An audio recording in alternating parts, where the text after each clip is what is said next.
Good evening, everybody. Thank you for joining us here on Titan Esports, the Divinity League Week 2 matchup between Team Ambition Crab Wranglers and CB Rangers. I am Zemanon, joined by Daz. And Daz, I just spent a week in your precious peninsula that you call Florida, and I'm happy that I got back in time so we could cast this match.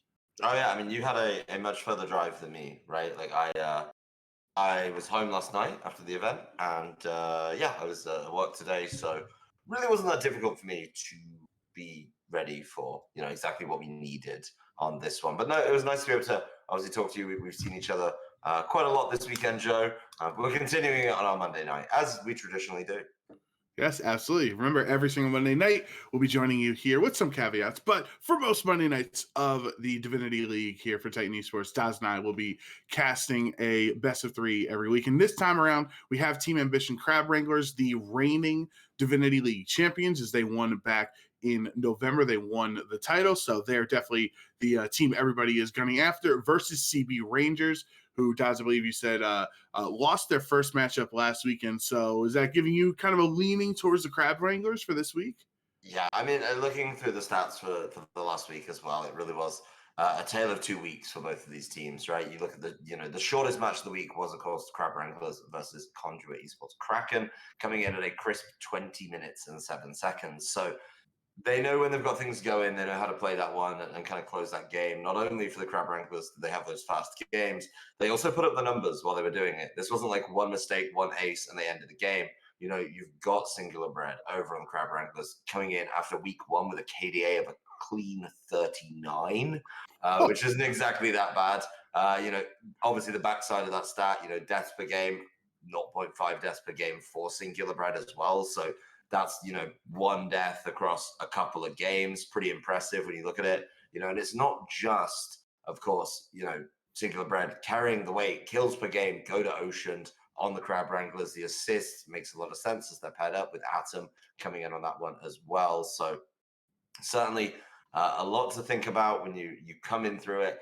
Even in the top fives, for the Team Ambition Crab Wranglers, they've got both Ocean and CH Gaming being able to be put up there and in over 8 CS a minute, which is really, really, impressive. Damage per minute goes to Ocean as well. So just looking across the stats that I have available here, yeah, it's definitely a little bit different. Of course, looking at CB Rangers, they weren't out of those top stats as well. There was certainly a couple of interesting pieces where you think maybe they could build off that, and that's where they need to be.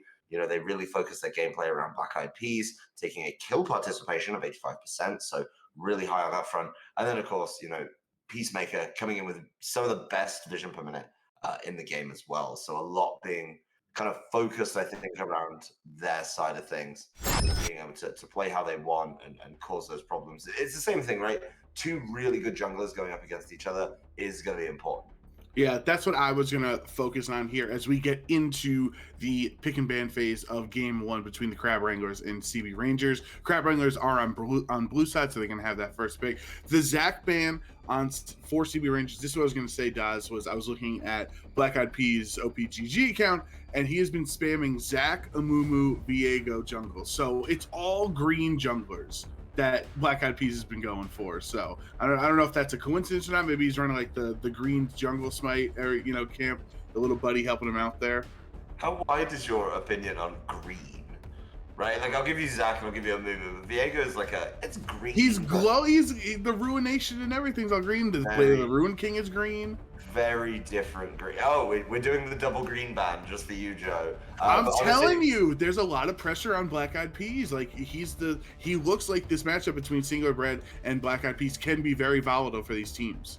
Oh yeah, and Zach has been over the course of the first weekend, honestly, the most banned that we saw last week, and being able to play that way. The highest presence actually, second place was Zach, but of course number 1 was Maokai. And talking of the jungle matchup, it really has been a staple pick for Singular Bread as well. I personally think Maokai is exceptionally strong. I think Maokai can cause a lot of problems, so I'd be expecting to see that, particularly from CB Rangers, in that 3rd slot of the bans, just because otherwise you're giving it up, right? You're giving it away free of charge, and if you do, you have to have a counter to it. There it is. It has to be locked in. Makes so much sense. Yeah, where does Maokai fall on the green list? Because he's brown like a tree, but he's kind of covered with like the blessing of life or whatever, where it's all kind of an aura of green. Not as green as Zach. Not as green as a Moo, but greener than Viego. That's how it goes. Okay, all right, I'll tell you. Somebody in chat, let us know if you think Viego is green, because I definitely think he is. He's got the mist and everything, and he's glowing green and stuff. Speaking of another green boy in Mordekaiser, this could obviously be a flex between top and jungle. And in the Divinity League, we've actually, I think, pretty consistently does in our matches seen Mordekaiser having a high priority. Yeah, I mean, Mordekaiser feels very, very strong right now, feels very well balanced. I think rushing the Rylai's Crystal Scepter into one of those mythics, right, the Jack Show feels really, really good. Has been a pick, actually, that, you know, a couple of people have been picking up. I do see it kind of prominently over on the other side, actually, with the Crab Wranglers, not Crab Wranglers, sorry, CB Rangers. They like to give it over to, you know, their top laner in Kramer. Taking that away, being able to kind of work with that feels pretty good, and it feels like a really solid pick right now in the meta game. Of course, Trundle and Misfortune coming through, so some definite power picks coming over, you know, for the CB Rangers. Yeah, you have somewhat of a synergy, right, with the Trundle and Misfortune. Could just be a comfort pick to pick Misfortune this early as well on your ADC, since the Xayah was banned. But Trundle with the pillar can try to slow the enemy down, and especially thanks to the help of Misfortune's E can slow them as well, so you can have a little bit of synergy. I wonder what type of support they're going to go with in alongside Misfortune. And then Ezreal is the lock-in for the Crab Wranglers. So you know, Adam is the support for that bot lane. You're going to have to do a lot against the Misfortune. It's very aggressive early on. You know, what type of support do you like to synergize with Ezreal? I thought, you know, something like a Leona, right? Like being able to go in, yes, I had to move my cat. It's pretty entertaining. But anything that can lock the opponent down for even a short while, right? Like a Morgana fits really nicely here as well. You know, anything that can get your opponent in the position so the Ezreal can hit the full combo on you with the W and the Q feels very, very strong. So I don't mind the Karma. Obviously, the slow that comes through from the Empowered Q feels just good enough, right? Like Ezreal doesn't need that much help. It's also just a high damage, very pokey lane that is going to be a lot for the CB Rangers to navigate, you know, particularly Misfortune, which isn't particularly mobile, does have to be worried about that. But when you've got two squishy kind of mage idea champions in the bot lane, you want to go in on them. And this is one of my favorite supports in a while, actually. I think Rel's fantastic here. Yeah, Rel, for anyone who forgot that Rel was in the game, here she is. She's going to be here because Rel actually has one of the lowest pick rates out of any of the champions, out of the 160 plus champions in League of Legends. Rel is one of the lowest. And it's funny because when she first came out, she was dominant. You saw Core JJ and so many professional players dominating on Rel every game. It was typically seen more with somebody like Kai'Sa than I would say Misfortune, but I think she has definitely fallen out of favor because they kind of nerfed her into reality instead of the, you know, launch state, broken state that she was. So now we're in the second side of the ban phase here. We have our bot lanes, and we have a jungler, most likely could be Mordekaiser jungle as well if they want to flex it. So there might be some priority into the solo lanes finally here. I think CB Rangers are kind of in a sticky situation, right? Is, you know, a power pick that we've been talking about, yes, is the Mordekaiser in the jungle. It is very good, but it's also a phenomenal top laner. You know, it still holds up in the top lane. You still get to build that Jack Show. So either Stubby or Singular Bread being able to take that one for the Crab Wranglers would definitely be a concern and definitely be a problem. So it does make the CB Rangers ban list a little bit harder to navigate in this one. I think that's kind of where they're balancing things out, getting rid of the Riven, getting rid of the Anivia. But, you know, the Crab Wranglers have a really clear idea of where they want to ban things, right? They are worried, of course, about Kramer. You know, has put in some good performances, and just not only taking away the Mordekaiser, but then taking away the Jax and the Ornn potentially makes a lot of sense. Yeah, I mean, the Ornn is also kind of it's almost a self-ban because of Trundle's ult. Trundle likes having the tanks on the other team to steal those stats away from. So by getting rid of Ornn, like it shows that the Crab Wranglers were not willing to play it in this matchup, or at least pick it blind, because it would have been too beneficial for Trundle. But Dark Winter actually in the Invitational that we cast, if you remember a couple weeks ago, was pretty strong in the mid lane. And as CB Rangers are going to lock in Victor as the mid lane, you're going to have the counter response out of Dark Winter. Do you want some type of AD to have the AD AP synergy with Mordekaiser, or does it matter?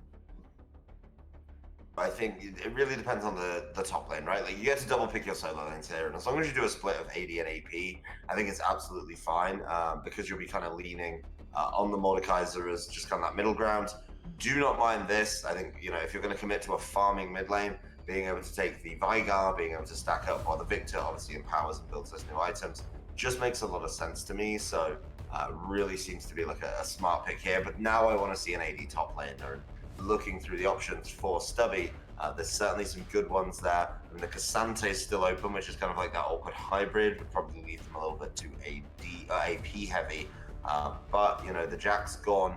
It's time to dig deep and see what can come out. There is going to be the Graves, which kind of throws our earlier theory away. For me, it's Mordekaiser top at this point with a nice AD running between those solo lanes. No, definitely. I think that's a really nice job of the Crab Wranglers to use blue side in the best way that you can. You can't save that last pick for counter picks. So you have to finally reveal what your intentions are here before red 5. So by putting Graves in a very strong early game jungler that provides a lot of pressure, at least, where maybe Vigar doesn't have. But the Volibear is locked in on CB Rangers, excuse me. So that's potentially, if we were in some other areas of pro play, you can have Trundle top, Volley jungle, or vice versa. But so what's the initial thoughts on the red 5 Volibear? I'm not a huge fan of it, honestly. I think I agree. Volibear has fallen down a little bit. I think Volibear struggles. The cool thing about Mordekaiser, right, is like, let's assume it's Graves in the jungle and then Mordekaiser in the top lane. The Volibear has to run at the Mordekaiser at some point to land the stun. And as soon as you do that, the E comes out from the Mordekaiser, you're able to get pulled. That interrupts your stun. And the problem is while your stun's interrupted on that short cooldown, you're just going to get queued and then, of course, autoed somewhere in the middle of that too. And then you do not want to be on top of the Mordekaiser, right? Like, you do not want to be there. I think when we look at the jungle matchup, I think both teams have kind of lent into jungle a lot with some powerful picks, but I really, really do like this blue 5, actually, Graves, because there's really not that many stats for Trundle to steal, right? Like, Trundle can take away some stats. That's absolutely fine, and I understand that. But the Mordekaiser, if the Trundle runs up and starts, playing around with the ultimate, the Mordekaiser can then ultimate in return, take him to the death realm, and should be able to beat him, unless the Trundle, I think, is pretty far ahead.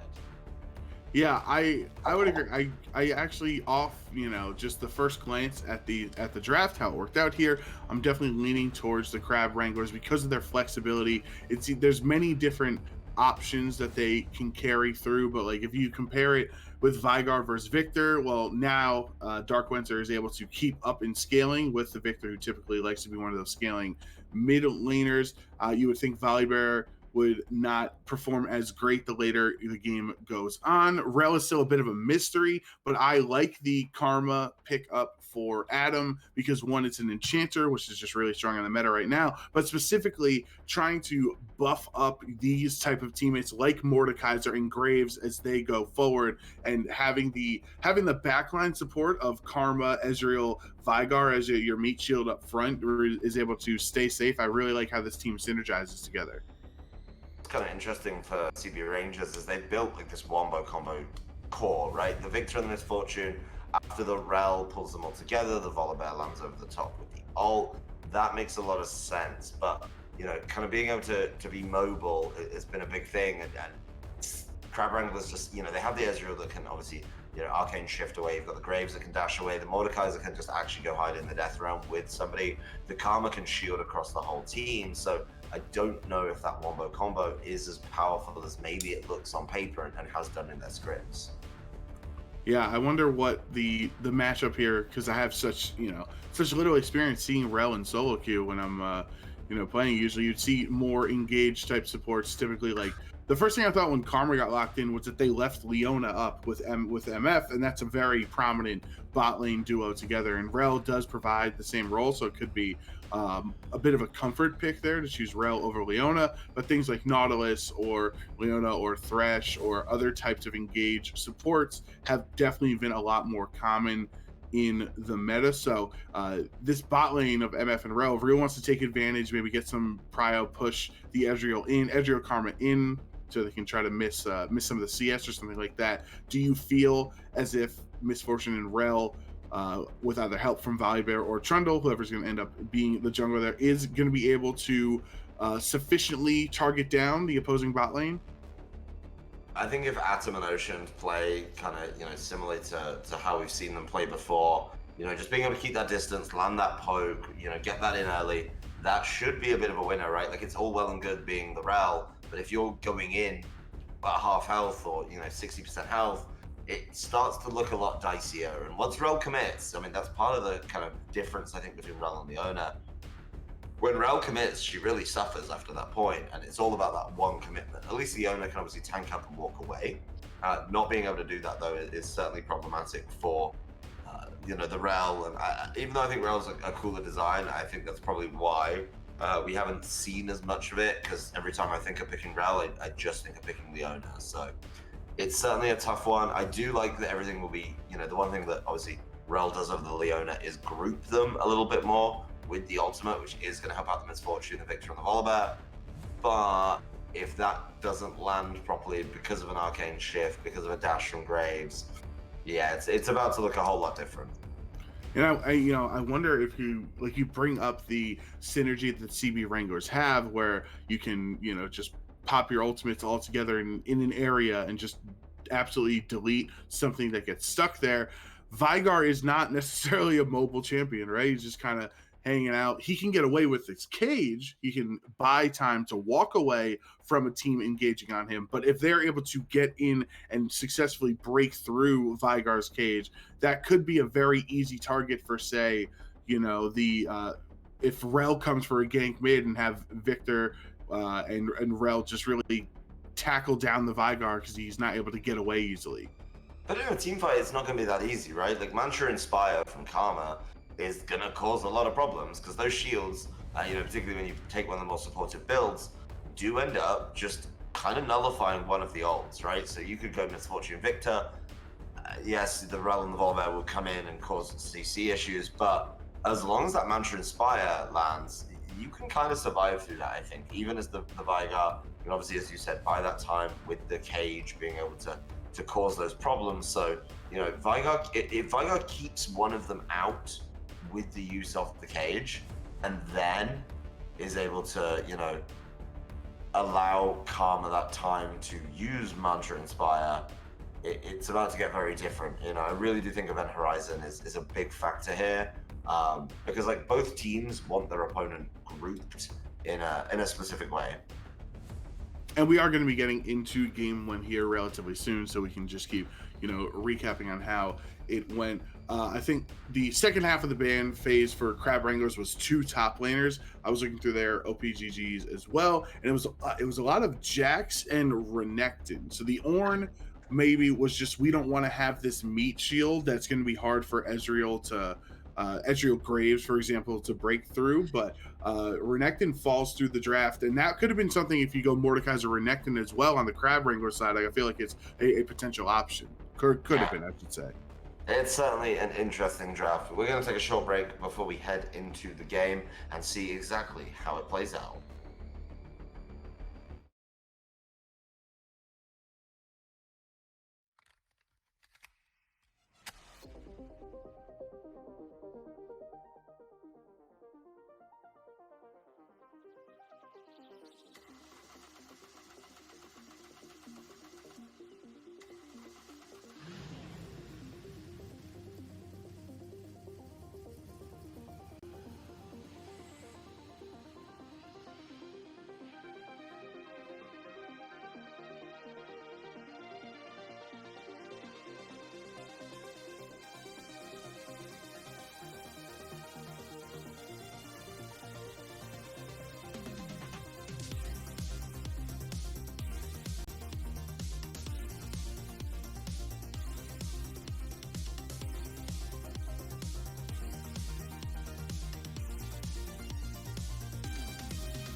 And welcome back, everybody. Here we are for our first game of the day in this best of three between Team Ambition Crab Wranglers and CB Rangers. The Crab Wranglers are the reigning champions here in the Divinity League for Titan Esports and are currently 1-0 compared to CB Rangers, who lost their series last week.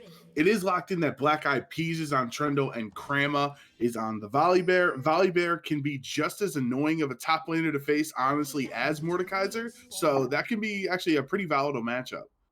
It's volatile, but I do think overall the Volibear drops off a little bit while the Mordekaiser just sticks around and becomes a complete and utter raid boss, which, unless the Volibear gets ahead early, I just don't see that one coming through. But a nice safe start from both teams, spreading out as a 5-point across their respective sides of the map. Nobody trying to make any invades, nobody trying to make any sneak plays in bot lanes or even top lanes. They're just very respectful. Black Eyed Peas showing in the mid lane, showing that it will be, of course, the jungle choice. And the Trundle here, certainly a unique one. Taking it so early never feels great because then your opponent just doesn't pick tank. It's such an obvious choice, right? It's kind of the same thing with Silas, and you just don't pick stuff with great ultimates to steal. You do kind of different drafting choices when that Trundle is dropped down early. And I don't mind Mordekaiser. I think Mordekaiser squares off absolutely fine into a Trundle. Yeah, and then other things to note on the summoner count is both solo laners for the Crab Wranglers have a teleport, where just Krama has CP on CB Ranger side. Is that Rock? Yeah, I got that right there. Has Flash Ghost, which is actually what we saw last week in the Divinity League as well. So what you're losing in the teleport, I guess you're making up for in a way that you can disengage away from the Graves when he comes at you. You can just run at your opponent. If you get that early lead, you get to start poking things down, maybe with some of Victor's more annoying options, then you'll be in a good place. We can already see in the bot lane, right, exactly how Atom's Karma is designed to work. Just laying down that poke, being able to cause those problems, certainly starts to hurt. MF can respond with the double up for the poke as well, but I'm not sure if that's going to be the best thing. And here we go, one of those interesting interactions. CH Gaming takes a lot of damage in that trade. Yeah, you thought at first that it was going to be good for the Mordekaiser. He got his E-pull and was able to, bring Volibear towards him. But unfortunately, this early on, if you stick around in Volibear's face like that, you can just absolutely get punished for it. And now it looks like CH Gaming is the one he was threatening to recall in that spot because of how bad that trade went. Yeah, you do have to wait kind of a little bit on the Mordekaiser to make sure that you do have access to kind of all your spells, right? Like the W Indestructible is so important to being able to win those trades because you take a really rough trade, and as they kind of go for the close and push on, then you're able to obviously heal that up with the shield. And anything that doesn't get broken on the shield, yeah, you just got to heal it up. But look at the poke coming through in the bot lane. This is an absolutely aggressive lane choice from the Crab Wranglers.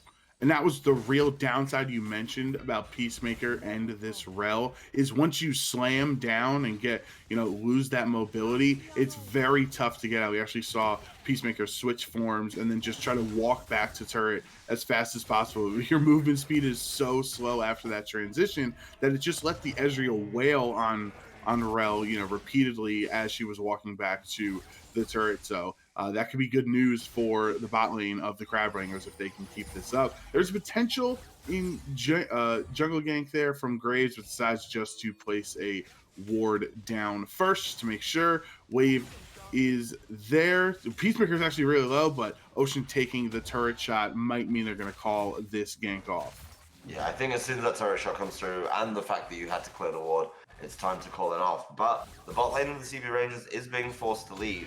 In the other side of the map, though, we do have the mid lane from the Crab Wranglers getting pushed in pretty aggressively, actually. Being able to start landing that damage with Victor is going to be absolutely huge for Balrog. He needs to, of course, make sure that this Vigard doesn't have the opportunity to just sit and farm for free. There is a plate going down, though. And honestly, for me, these lane matchups can get a little bit out of hand, but when your bot lane starts getting out of hand, that is, of course, two laners who are ahead compared to the standard one.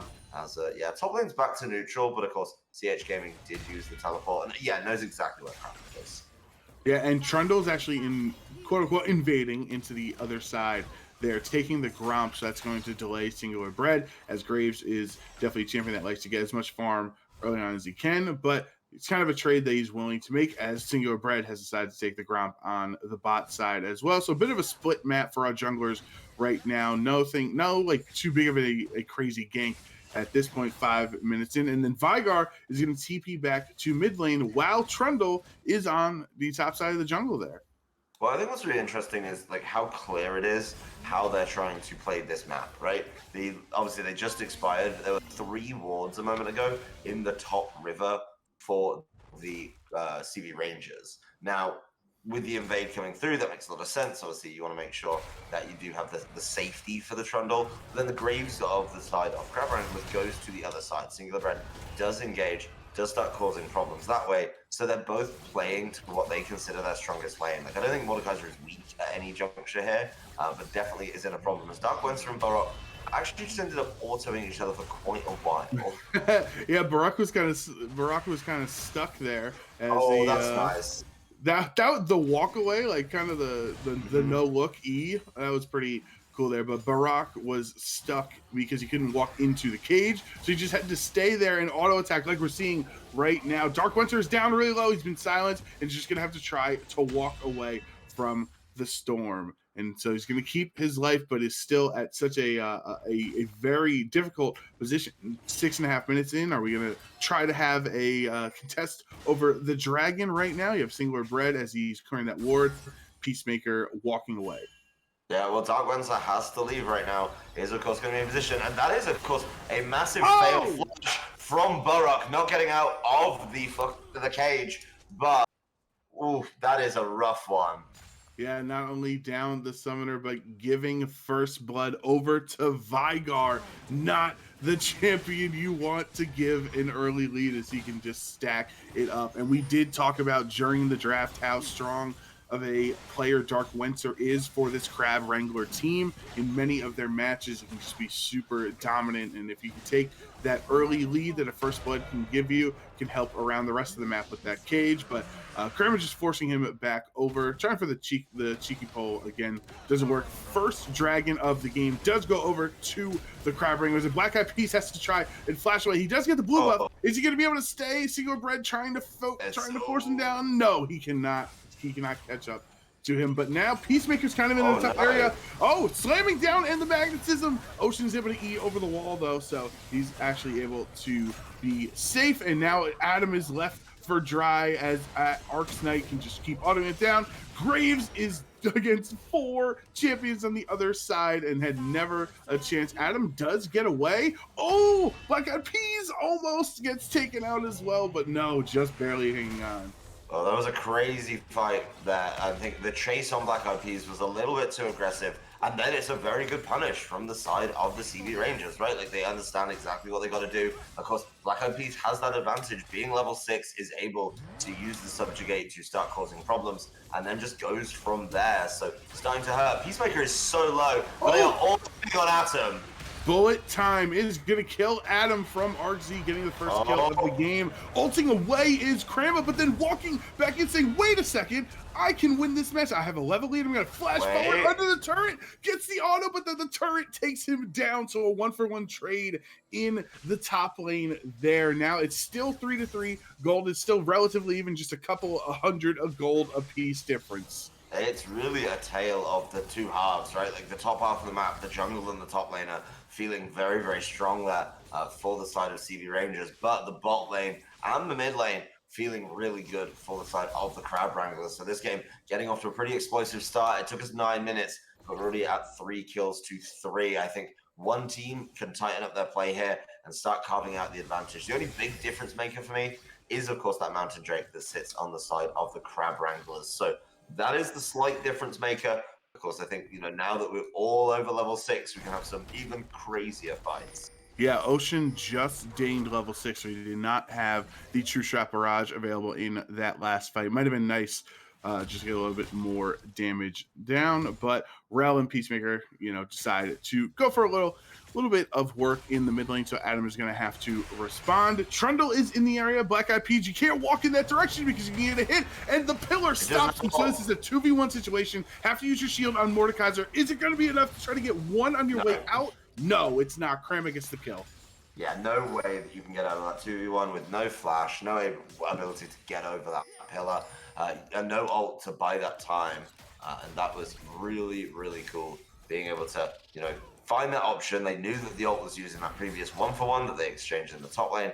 Being able to get that makes a lot of sense. And of course, you get your reward, right? You get the Rift Herald here. And it is going to be Atom just stood watching. Really nothing that Atom can do about this because unless they want to make a very fast collapse or maybe a cheeky steal with a Mantra Q, that is going to be a lot. The bot lane seems to be capitalizing on that as it's finally time for Oceans to know what it feels like to get pushed in.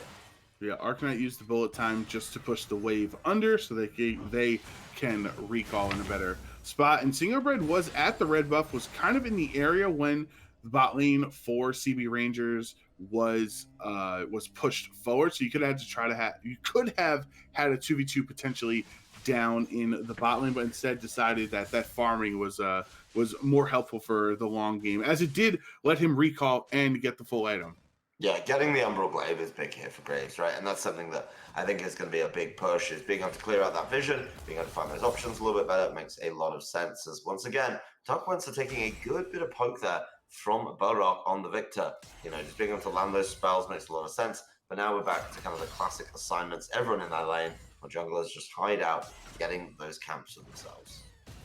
And Barak, it looks like his flash is just about to be coming back up. So after that unfortunate moment a few minutes ago, he's going to be able to have some safety. True Shot Barrage used to hit the wave a little bit there, but not too much damage. Ezreal does have a kill, so that's how he's able to stay even with this misfortune, actually up about 10 CS as well. Karma clearing the ward there, and now Singular Bread is in the area, as is Black Eyed Peas. Yeah, I mean, they're getting ready to fight. They really want to get down to this and, see exactly how they can do this. The Dragon is up in 15 seconds. It's an Infernal too, which is one of the good prizes. CH Gaming takes Kramer to the death realm. Let's see if he can actually win this trade. I'm not sure, unless he's trying to walk him back into the turret, towards the turret. He doesn't get in range though, so not able to get any help from turret shots there. I think that would have been the only way CH Gaming could have come out on top in that matchup. So that's a crucial ultimate that is blown, where Krama actually holding onto his. You can have that potentially for a team fight. TP is up. It is still pre 14 minutes though, so if you did want a TP to help at this dragon, it would have to be towards one of the towers. Oh, they're doing the old death rush. Both the bot lane of the side of the CB Rangers being in there. And yeah, it's going to be Singular Red just absolutely caught, forced to expend that flash.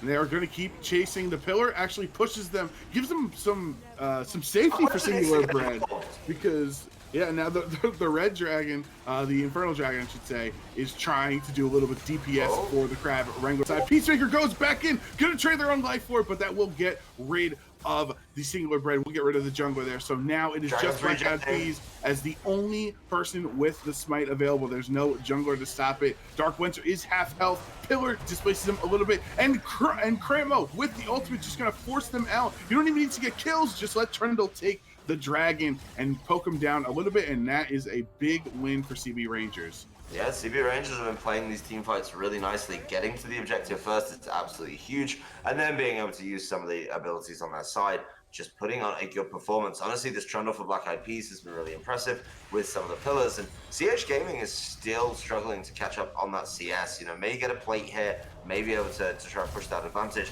as it's just going to be Kramer flashing forward, desperate to take that, but he knows he needs to get that locked down because CH Gaming is going to get caught by Peacemaker. Oh, flash and hit in between the lane that Peacemaker is able to make when she walked past it for the stun. CH Gaming just barely hangs on. I thought that was actually a beautiful play from Peacemaker. Really thought that would have secured the kill on their side, but no, it's just going to be able to get away, as Mordekaiser can be just a little bit too tanky. Yes, Mordekaiser is not in a position right now to be able to really start fighting, because you've got the Rylai's Crystal Scepter. That was the Rylai's Crystal Scepter that actually saved, I think, CH Gaming in that one, being able to slow them down enough they didn't want to get under the turret, didn't want to get a problem caused that way. So very smart in that regard, but at the end of the day, that's still CH Gaming forced back once again, as it's just going to be Kramer picking up some of those extra minions, picking up that extra CS, and being able to keep really rolling in that regard. I mean, like I said, the top laner and the jungler from the CB Rangers having quite a significant advantage, and actually the advantages in the bottom side of the map, the mid lane and the bot lane, are disappearing very quickly for the Crab Wranglers. The big thing to say, though, is that Vigar is 2-0.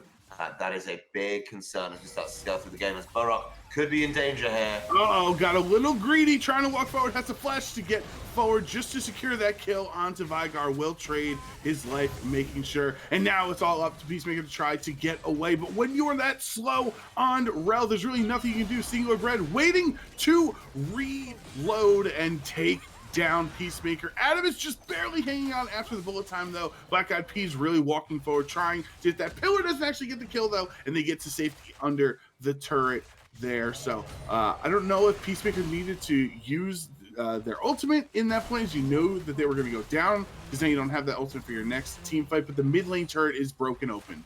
Yep, that is something that they spent so much time getting away from Alex Knight's bullet time. That causes a lot of problems. CH Gaming looking a lot better in the trades now, actually, against this Volibear, being able to sidestep a lot of those big kind of E's, being able to bring that shield down, and of course deal that damage as well. As you know, while the mid turret did go down, Ocean just sat and wailed on a turret entirely on his own. So here comes the fight once again between CH Gaming and Kramer. Now that Rylo's Crystal Scepter is finished, CH Gaming is going to be able to keep them a lot closer, and I think that's going to start trading things around as Adam and Dark Lancer run a bit of a mission. Yep, Peacemaker has to vault forward there to get out of danger as the second Rift Herald spawns this game. So as Adam's going to clear out some vision, trying to give the blue side a little bit of priority. Black Eyed Peas responds, though, already teamed up with Peacemaker in case they wanted to walk forward and to engage. No ultimate, though, for Peacemaker, like we said. Using it in the mid lane would have been really nice. Now that you're stuck because of the cage, you don't have that here. And the root as well. CH Gaming just with the Q gets the kill, the second kill of the game for CH Gaming. And now blue side has control of the river. Yeah, I think giving that kill over to CH Gaming is big for the wider picture too, right? Like, of course, it's gold now, but it does get the Mordekaiser just comfortably back in the game. Was feeling a little bit lackluster, but now from 1 and 2 to 2 and 2 is a huge difference. And that means as soon as CH Gaming goes back, it's going to be able to complete an item, probably the boots here, which I think is going to be really important. And then, of course, yep, the Merc Tread's coming through, and then you can start working on another one of the items you really want to kind of complete the build with. So 2 kills for each of the top laners and junglers as well. Actually, looking at it, 4 of the kills in total have been happening there, and I think there has been a lot of action in the top lane. Not necessarily a lot of ganks, as a lot of it's just kind of been Krama and CH Gaming going at it. Neither of them really willing to step down from a fight. No, and that's how you have to play the matchup, right? Like, the Volibear pushes you in, uses the passive to get that extra bit of damage down, but as the Mordekaiser, you want to get your passive rocking as well. Be able to start pushing those waves, stealing them out, and balancing it up. The only way to do that is to fight, so it certainly takes a lot of work, but I think with the Rilo is finished, and of course the Merc Treads, things are going to get a little bit different. As we gather up for the Dragon, feels like, there's once again a real desire. As Peacemaker's gone really deep here. Yeah, Peacemaker forcing the flash out of Singular Bread and a shutdown for Arc Knight. The jungler is dead. Peacemaker is not as valuable as the jungler here, as Volibear is able to come in full HP. Stormbreaker gets the kill. Adam is down. It's going to be a lot up to Ocean, who's still full HP and does not have the ultimate anymore. Used it in the river, and Mordekaiser dead as well. So just Dark Lancer and Ocean staying alive right now. That's a huge win for CB Ranger. The Rel has been fantastic here, and the amount of times that I think Crab Wranglers have been caught pushing forward a little bit, trying to get a little bit cheeky, trying to get an extra ward down. They've just been punished by the Rel so consistently, and yeah, we see it once again. The Rel with kind of all the friends makes a lot of sense here, so I'm impressed to see it doing exactly what it needs to, as the Dragon does go over, of course, to the CB Rangers. Yep, Black Eyed Peas has his Smite trigger ready to get their second Dragon of the game. It is a Hextech Rift and a Hextech Soul, which many people obviously would consider to be a very valuable Hextech, Soul, I should say. Not just because of the movement that the map gives you when you can teleport over to areas faster, but just the that static shiv effect as well when you get the Soul is really powerful as well. Oh, I mean, with the Volibear too, it gets a little bit silly, right? You're doubling up on the same kind of effect. It just doesn't really let up ever. Singular Bread finally does hit 11. It's going to be a spike in that ultimate. But Singular Bread, after the week 1 that we saw from them, certainly seems to be struggling a little bit. And maybe that's the short range of the Graves, right? It's like the Graves has to get in to do the damage. And what happens when you do that? Well, Rel can just jump on top of you. So certainly a little bit more difficult. CH Gaming could be falling for the trap here. Does seem to be playing a little bit more aggressively than earlier. But you need to go a third time. Yep, there, of course, is the collapse. The ult's coming, too, so this could be a huge turn. CH Gaming is really low. He's going to actually walk forward towards Singular Bread. Ult used by Peacemaker to try to keep them in place, but not enough. Actually, CH Gaming is going to kill Peacemaker, and Krama has to ult under turret to get to safety. That's not how it looked like it was going to go at first glance in that team fight, and now the Rift Heralds response to take down the top lane turret. It was all about the response and all of what they would have planned for. So when you look at it, Arclight just gets deleted by Zygar. Oh, wow. Yeah, Arclight was in the wrong place, right? You got caught by the Vigard, Dark Wenser. It is looking real good, 141 CS, 3-1 and 3. It does, of course, have the completed Everfrost. Yeah, they're desperate to stop this Herald, but they're not able to. And this could get really bad really quickly. Yes, Black Eyed Peas is going forward. CH Gaming is taking some damage, but yeah, Burrock's already at half health. And Black Eyed Peas the cage is down forward. Oh, Black Eyed Peas, if he kept chasing, the cage was down, so Dark Winter is really low, but it's not low enough for him to try to flash for the kill, and the cage is right there. Again, the cooldown to be able to have it up. CH Gaming very low as well. Black Eyed Peas, you can flash over the wall, but no, decides not to. That would have been really aggressive. Would have loved to see that, but that's not what we're going to have. CH Gaming trying to protect Dark Winter. No, he walked into range and then reset, or stopped the recall, I should say, and both solo laners for the Crab Wranglers get killed in that moment, right as the team is in the area for a Baron. Yeah, that's a very disrespectful back from the Crab Wranglers, right? Being able to back in such an obvious position. Yes, they also have wards in the area, so they're able to cause problems. What is going on? Why is Atom here trying to defend? That is such an easy catch for CB Rangers. Yeah, I guess Adam did it earlier when it was just the Rift Herald. He was chilling in the bush waiting for the Mantra Q to try to steal the Rift Herald, but when the entire team was there, that was the difference. First time it was just Black Eyed Peas. This time it was everyone was there. Ezreal is on the wrong side of the Rift and just shut down by Rock 4-2-4 with the 300 gold, or now 400 gold shut down to his name. So I have to ask, Joe, I don't think we ever talked about those. When a team hides in a pixel brush, which one do you call it? Are you a Fnatic brush hide or the old Samsung death brush kind of man?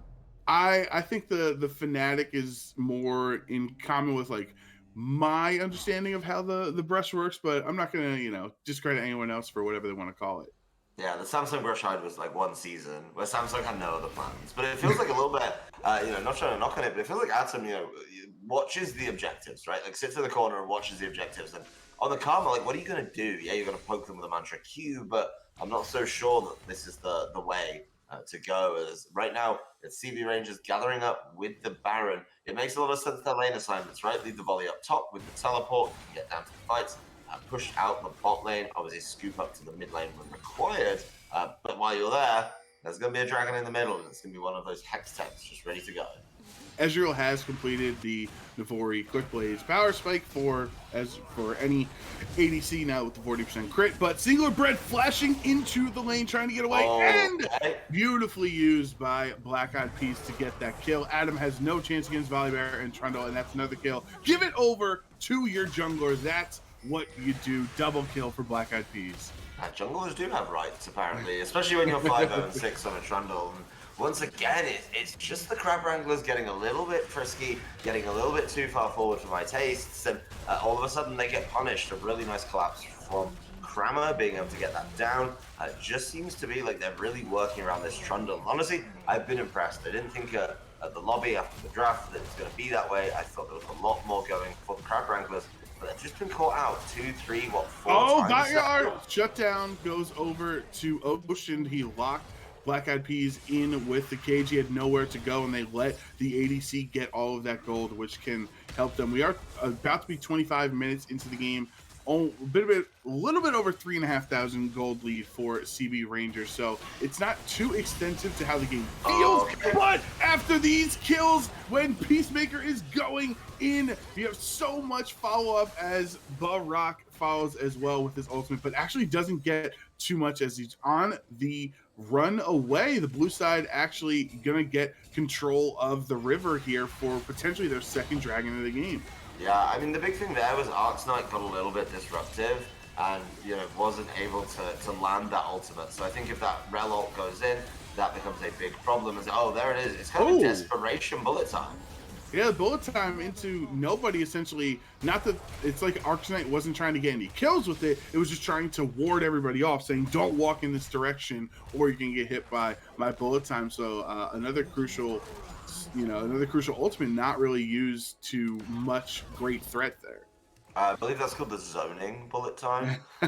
Just keeping them out of that, Definitely, that kind of engage. definitely not as common on Misfortune as some other champions with their zoning ults. Yeah, I mean, there's nothing wrong with that. I say a lot when I play Fizz, Like, That's my zoning ult. The zoning fish, yeah, that makes a lot of sense. But no, I mean, I still think, CB Rangers obviously have the upper hand. They had the Baron. They've obviously had the pushes here and do have the gold lead as well. It's only a small one. It's going to be another 4-on-1 in the area. CH Gaming going to try to save him, but Peacemaker says absolutely not. And CH Gaming now has to flash out of the way. I feel like it's a moment you just let the karma go down. It's not worth the flash on the board. Here's the thing, they're all gathering up. They all want to fight this. Obviously, Dark Wenser is going to group them up. He's going to put them in the cage, put them in the event horizon. But while that's happening, look what Black Eyed Peas is doing on the Trundle. Just running it through the bot lane. And this is going to be the easiest inhibitor I've seen in a long time.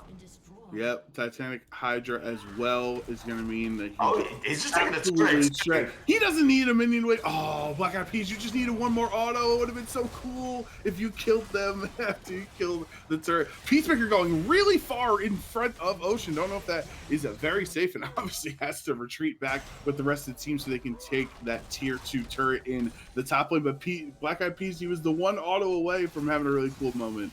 Yeah, right now I think a reset for the CB Rangers is exactly what they need, right? Get back, get the items that you have on hand, and then of course push for another Baron. You've already got a great push going in the mid lane with that turret very, very low. You just took down the top side second turret, so you're in a good position to start pushing that one as well. So get back, spend your money, and of course get back on the map and start, to push it, because then from the Baron, you don't need to do the reset afterwards, and that's something a lot of players gravitate towards. They always think once you get the Baron, you must reset. Yes, it does give you gold, but sometimes it's not worth it. Sometimes there's no extra kind of benefit to be had from that backing. So certainly feels like a very smart decision from CB Rangers. They're pushing out on the top side. They're getting out there quickly with the Hex Gates. And right now, the mid lane is going to be the focal point, because if the mid lane wave does crash, it is probably going to take that turret down anyway.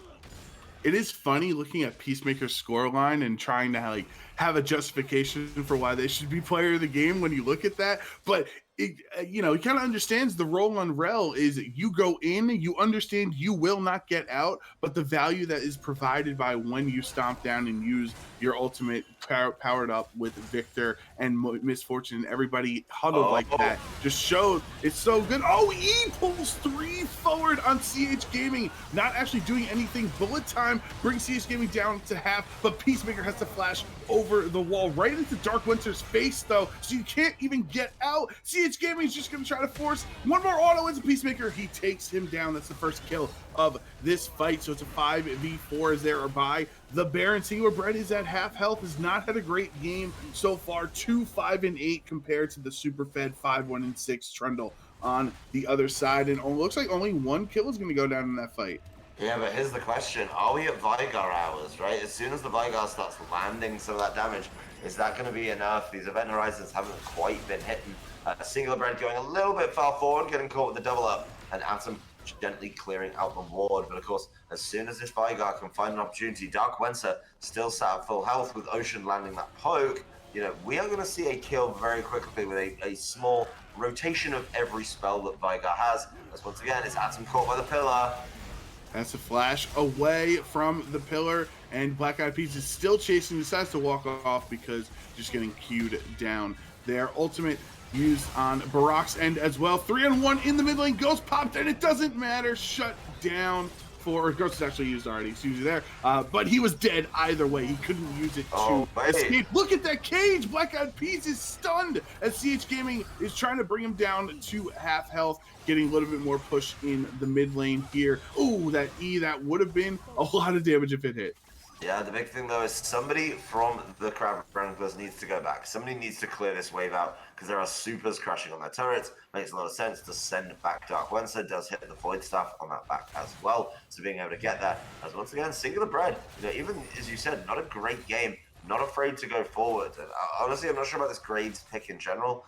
It just doesn't feel like it's as good as it has been in previous years, and definitely feels far behind this Trundle. Can't play 1v1. This is almost a sneak Baron, which now, because of that True Shot Mirage, the Crab Wranglers know about, but they're still focused on the Dragon. Yeah, you're going to concede the Baron and give it to CB Rangers so that they can get their third Dragon of the game, putting the Crab Wranglers on Dragon Soul Point, Hextech Soul Point. The only question is, will the game last 5 more minutes if CB Rangers can effectively use their Baron?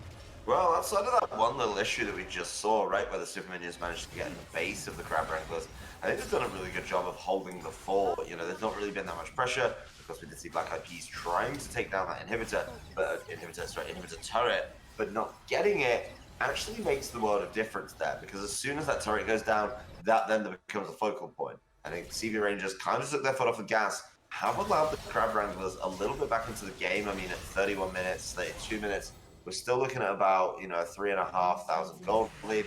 It's really not that much, depending on how these team fights go. The Ezreal's looking really strong. You know, Ezreal has the great quick blades, and of course the LDR. But you know, the big thing for me is, where's this Vigar at? He's 5-2-5 right now, trying to keep the team from getting their inhibitor turret taken away in the mid lane. It looks like it's one auto away, actually. So if they can just push another wave in on CB Rangers side, they can just get one last auto, maybe from Arcanite, excuse me, to bring that down. And I guess that is the benefit of that trade on the Dragon, is if they can withstand this Baron push, it puts them one step closer to Hextech Soul. But you know, CB Rangers right now 5-1-3 on Misfortune for Arc's Knight, 5-1-6 Trundle. Even the Volibear has at this point fallen off, even though it has a nice stat spread and a gold, you know, a bounty over Volibear's head. It's definitely not going to be as strong as Mordekaiser by this point. Yeah, it's going to be a tough one to really see how much Kramer can do. Of course, there is the Crab Wranglers are going so hard to try and keep this wave away. At the end of the day, this counter minion is going to be able to take down this turret. Their bot lane inhibitor has respawned, and CH Gaming is once again kind of trapped up against Kramer. Kramer still has the level lead as well, which is really, really big. So certainly a tough one to fight on, as it looks like CB Rangers are coming in on all fronts. Black Eyed Peas is actually pushing into that bot there, going after the inhibitor, is not able to get it, just leaving the Baron empowered minions to try to bring it down, but to no avail, as the Ezreal is still pretty strong. You know, it is a 3-item power spike for an ADC, so it's going to be good. But finally, Black Eyed Peas takes down that bot lane inhibitor. Can CB Rangers get a second one with this Baron push? They're so close. CH Gaming is actually close to being killed by Krama in a 1v1. And there goes the second mid lane, or the mid lane inhibitor going down, and they can all rotate up top. True Shot Barrage, with the help of Dark Winter, is going to kill the jungler. And now you can try to push forward. Bullet time is used.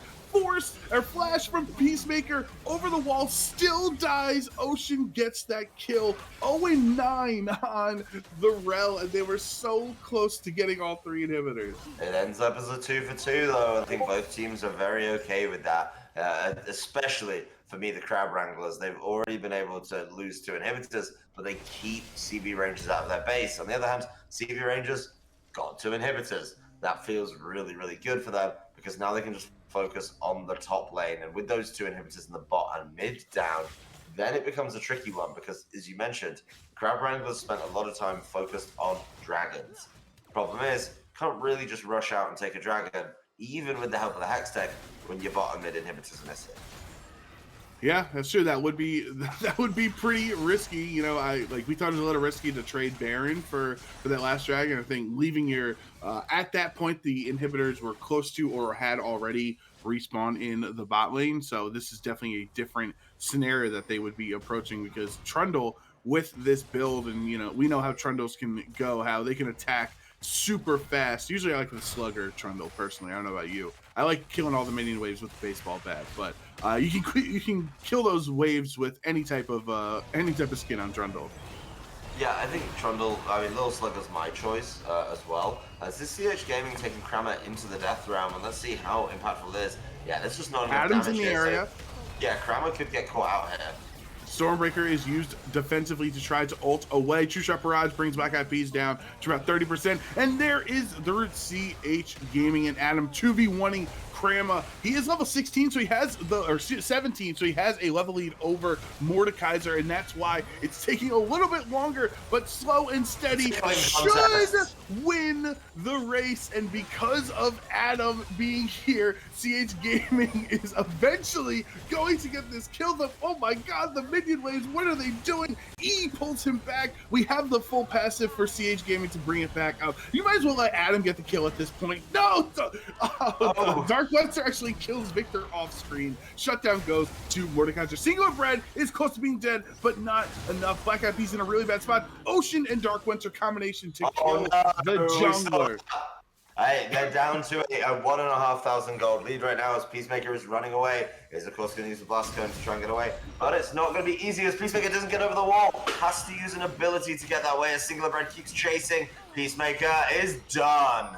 And now, because you were so slow, you had to use the ability. Your move speed was so bad after transitioning there to the walking version of Metal Rel. CH Gaming has to stay in the base though to stop these minions from really breaking open their Nexus tower, so they don't have the full front of everybody there. But that is a huge win, and the even has now struck, or the gold has struck even because of the soul. This is a really gritty performance from the Crab Wranglers, right? Like one of the top teams coming out of week one, putting on fantastic performances, putting up fantastic numbers. It was going to be a sticky situation for CB Rangers. CB Rangers came out, they built this very kind of bad to the bone team fight comp and just said, this is what we want to play, this is how we're going to do it. Did they get a lot of team fights? Absolutely. Did they get their gold to the right spot? Absolutely. But the problem is the scaling element of the Crab Wranglers is starting to come through. I think the strength of Ocean, the strength of Dark Wenser is feeling really good as they're just going to take this audacious Baron as the cage tries to keep them out, but it's a little bit premature.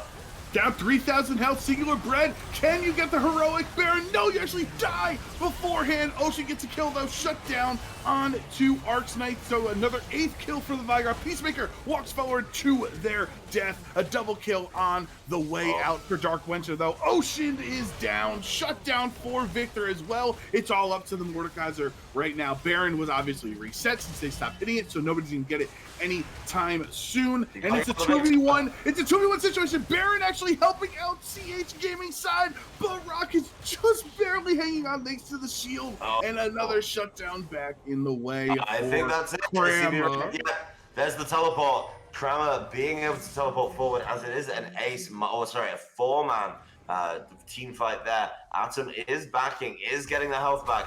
This is going to be very, very tough. Kramer playing it safe, just getting that second inhibitor. Already has the super minions there, but can Atom defend this? Of course, you do have to get some inhibitors. No inhibitors, as it's going to be Kramer leaving. But of course, we do see Burrow coming down, and no Baron taken in that one either. But I see one team booking it over there with the help of the Hex Gates. Yeah, and the other support is not going to be able to help because they're trying desperately to clear this wave. Let the Vigor handle it. Just sorry, Adam. If you send a solo laner there, that's absolutely fine. Of course, they're going to clear it a lot better. But there's no way for a CH Gaming or a Dark Wenser to teleport back in. So this Baron, the third of the game, by the way, looks like it should be falling over to the CB Rangers. Yeah, it's kind of tough. I wonder what the percentages are because you see so many times in League that a team that gets the Dragon Soul. Oh, okay, we'll talk about that later. As Singular Bread is going in, Krama is one hit. This is a Dragon Death. go away. Oh, they take it. Vygar gets the Baron. The Crab Wranglers have come all the way back from what looked like a loss with their base ripped wide open, and they take the soul and the dragon and the kill with true shot barrage from Ocean. I mean, this is the Dragon Diff, right? The Dragon Diff with the Vygar of Dark Wenser, with the poke of Oceans, just feels like it's completely unstoppable when it starts to land. And yeah, there wasn't enough impetus from CB Rangers to try and do this, as the 5-man stack of the Crab Wranglers is, I hate to say it, running it down mid. They've got the Baron, they've got the Dragon. They're not worried yet about pivoting around to try and get one of them. But with the waves, and it's so close, Black Eyed Peas, who carried that early game, is not even up yet. I think they're just going to try and finish it, zoning with the Event Horizon CH Gaming. Oh no! Rolling gauges. Yeah, he's way too far up front. Nobody else is there with CH Gaming to help him out. Peacemaker gets really low, so almost got a kill there, but they are going to have to leave. They've got it back now. We're 40 minutes into this game. Look how intense this matchup is. 26-23 on the kills, and they have to recall to push that out. So that looked like a moment that Crab Wranglers could have finished off the game, but kind of not having like the same synergy. And right now, like, when they got into the base, Singular Bread was already at like 20% HP. It was essentially like a pseudo ranged minion in how this game is played out compared to the opposing jungler. Ocean and, of course, Dark Wenser, the Vygar, and Ezreal causing so many problems, though. As soon as they're allowed to free hit while you're getting the benefit of this X-Tech Drake, I just don't know, even with some of the bulky options, right, of Kramer, of Black Eyed Peas, of Peacemaker, just feels like maybe there's a bit of a disconnect there. I feel like a lot of times Peacemaker has gone forward a number of times and just hasn't been able to kind of get that win out of it. Like they've been landing on other stuff, but once again, Atom picking up 18 assists in this game. By the way, that's more assists than Peacemaker. If you just want to compare the supports, being able to land that many assists feels very, very good. As we look at the top lane, Singular Bread is just going to try and push it in. Let the minions do the work, I think, for the Graves hitters. Look at that poke. That's Ocean is so strong. Oh, Peacemaker. 3Q auto combinations there from Ocean's, just massive damage. Not like Peacemaker is fed at any point. 0-12, really. Ocean's in trouble, though. Now he's going to have to try to walk out excuse me, yeah, there we go. Black Eyed Peas is going after him. He gets baited. You see the rest of the team in the area. Sure, you kill Ezreal, but you give up your life, and Peacemakers for it to the 3 remaining members on CB Rangers have to try to walk back into their base because they know it's wide open. Yeah, I mean, those turrets are not looking long for this world. Of course, the Baron has expired, which does help out against the push. You've got the Victor, which can clear the wave quickly. You've got the Volibear, which is going to clear the wave quickly. But if the push comes in thick and fast, as it is doing from the Crab Wranglers, they may be able to just wrap this one up. It's going to be the zoning, clearing bullet time. But that second turret has gone down, and look at the damage coming through. Can Kramer stop them? Oh, CH Gaming? Oh, actually staying alive so much late game, and that is the game. Team Ambition Crab Wranglers win game 1 over CB Rangers here in week 2. But that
right now, so that's why she was able to stick around for so long in those in some of those team fights, especially that one top lane where Volibear and Mordekaiser were just wailing away on each other, and Adam was not threatened whatsoever. But Daz just thinking about how looking at the graph. For me, I think player Dark Wenser, that first blood was so huge for the Crab Wranglers. Usually, Vigard just has to, sit with his behind his turret and try to start stacking and farm up for late game. But taking that first blood and then just at every single key objective in the game, they're flashing away, but it's already too late. They're dead from Event Horizon and perfectly placed cages as well. So, are you in the Dark Winter train, or what are you thinking for player of the game? For me, it's Dark Winter again. Oceans is a very noble runner-up, but being able to keep the cool and obviously carve out that much bigger gold lead made a lot of sense to me. And what I found really impressive is looking at the Crab Wranglers draft, I felt like they just had kind of a better bot lane, which did show itself off. They kind of abandoned the top lane a little bit and left Dark Winter largely alone. And then Dark Winter being able to find that caveat and just carry the game makes a lot of sense. Leaning on the other side of the draft, which I don't think we talked about, is like, yeah, team fights keep coming. But when your team fight damage output or damage you're receiving changes because of the scaling, that's something you really got to think about. Also, just like a quick note, unless I'm reading the images wrong, no heel cut on the CB Ranger side except for the Bramble vest that on Kramer, which was picked up much later on into the game. And I feel like that would have been one way. Like, look how many of those fights just lasted so long for CH Gaming with Mordekaiser just trying to stay up and Adam helping everybody. I feel like you could have just helped out a little bit more there compared to the full completed item for Karma. Looking at the damage graph in this matchup, Victor actually doing the most damage on his team by a surprising amount. And Edriel, it's just so easy when you're fed like that to land those, QW autos and just absolutely delete health bars. And that's why I think Ocean has to be in the running for player of the game, right? Like being able to land a combo a few times in fights really changed it. I think that's something that we could consider. I still go with you and give it to Dark Wenser, but at the end of the day, the damage doesn't lie. I think that's something we really have to consider. I think back to the drawing board when it goes to the team comp for CB Rangers, really focused, really honed in on this team fight, but we're just never able to get that full execution. And I think that's something they're gonna have to work on. Yeah. Well, let's see what they can do in an adjustment here in game two against the Crab Wranglers. Will this be a swift victory for our reigning champions, or will CB Rangers force a game three? We are going to find that out when we come back right after this break.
Hello, everybody. Welcome back to Game 2 coverage of the Divinity League, Titan Esports Divinity League, I should say. Week 2 with Crab Wranglers versus CB Rangers. Zemanana and Daz on the call for this best of 3. Let's hope to see if we can get a third game. And CB Rangers are going to have to adjust their playstyle a little bit differently, Daz, if they're going to force that game 3.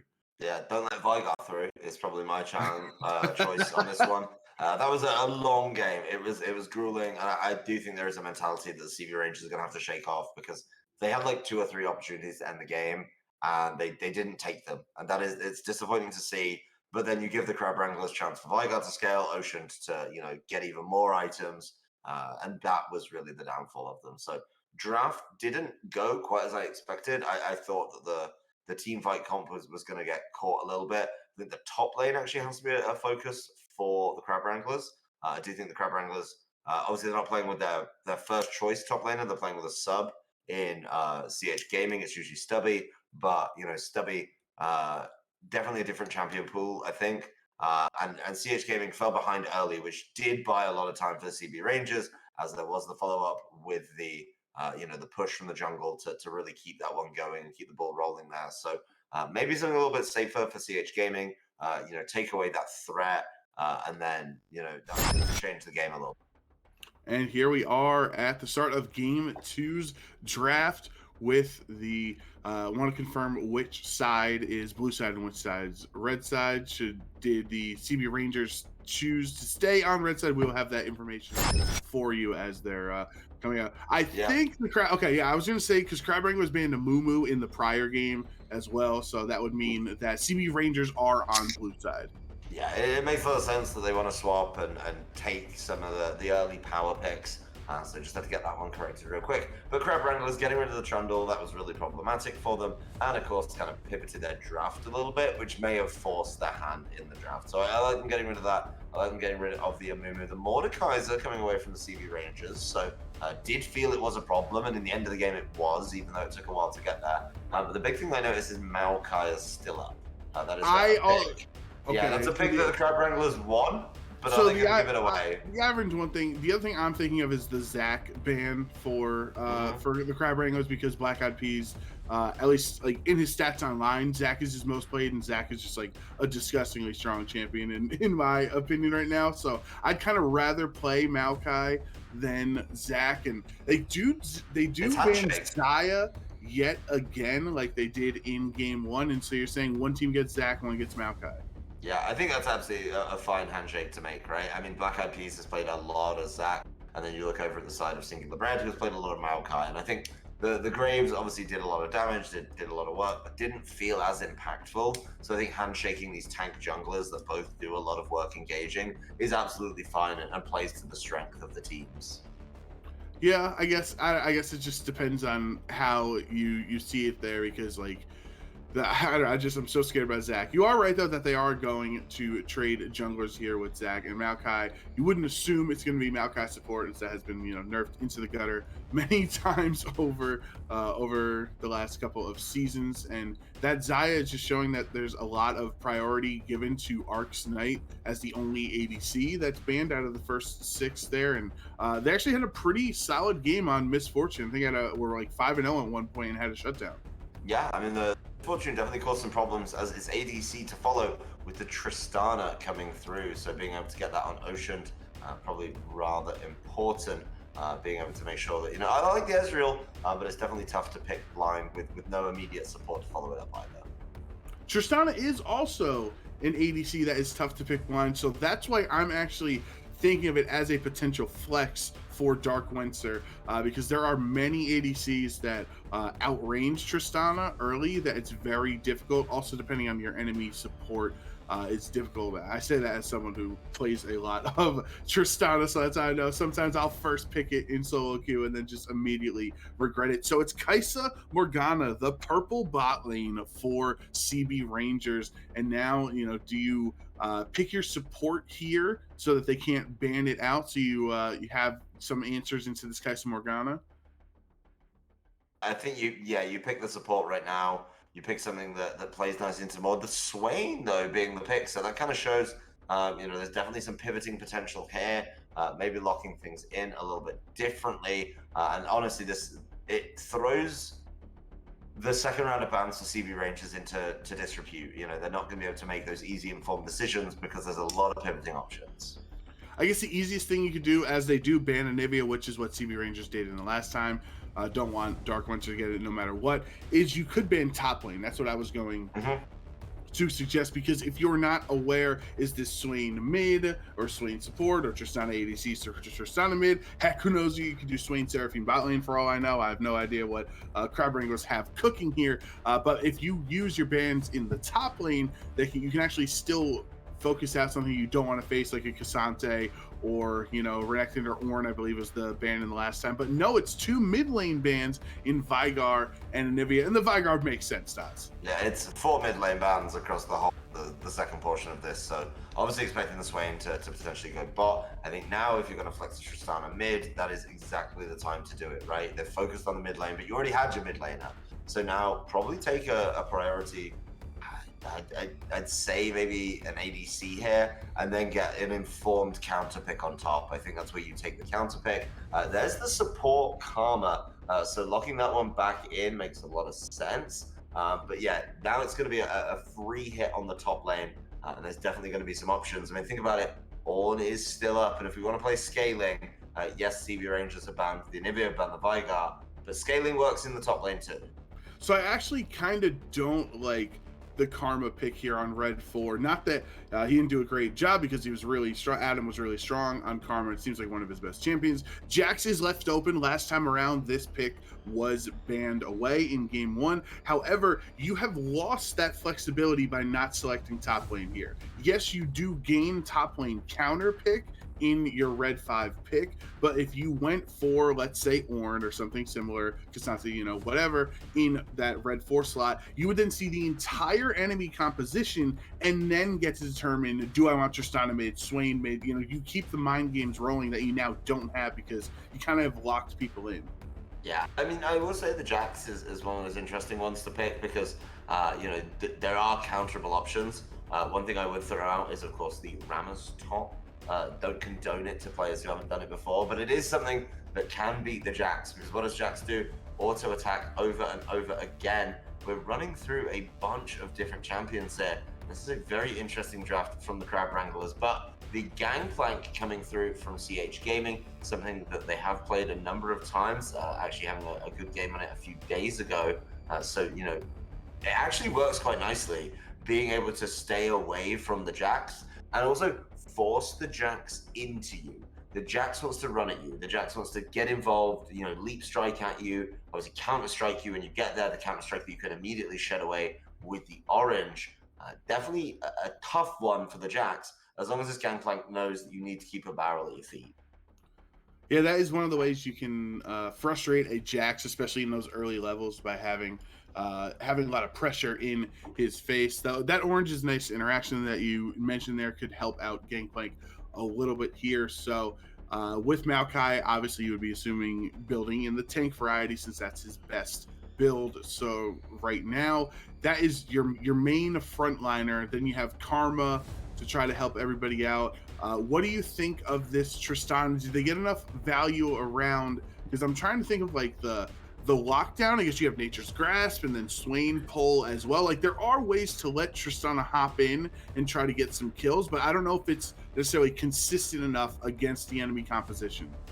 I mean, Tristana leans back into what won them the last game, right? You've got that scaling, you've got draw a bead, which is going to be able to get you away and be able to obviously over the course of the game give you this phenomenal range. So I like that there's an element of that still available for the Crab Wranglers, but I do think CB Rangers overall have actually got a lot more power picks. The Comfort Jungler and Zac, the Kaiser Morgana, which is going to be able to put down a lot of early pressure, especially if you eat a Q from the Morgana. The Tristana and the Karmas are both going to get shredded by that. The Jax is a phenomenal top laner right now. Of course, there's a counter pick there. There's Talia mid as well.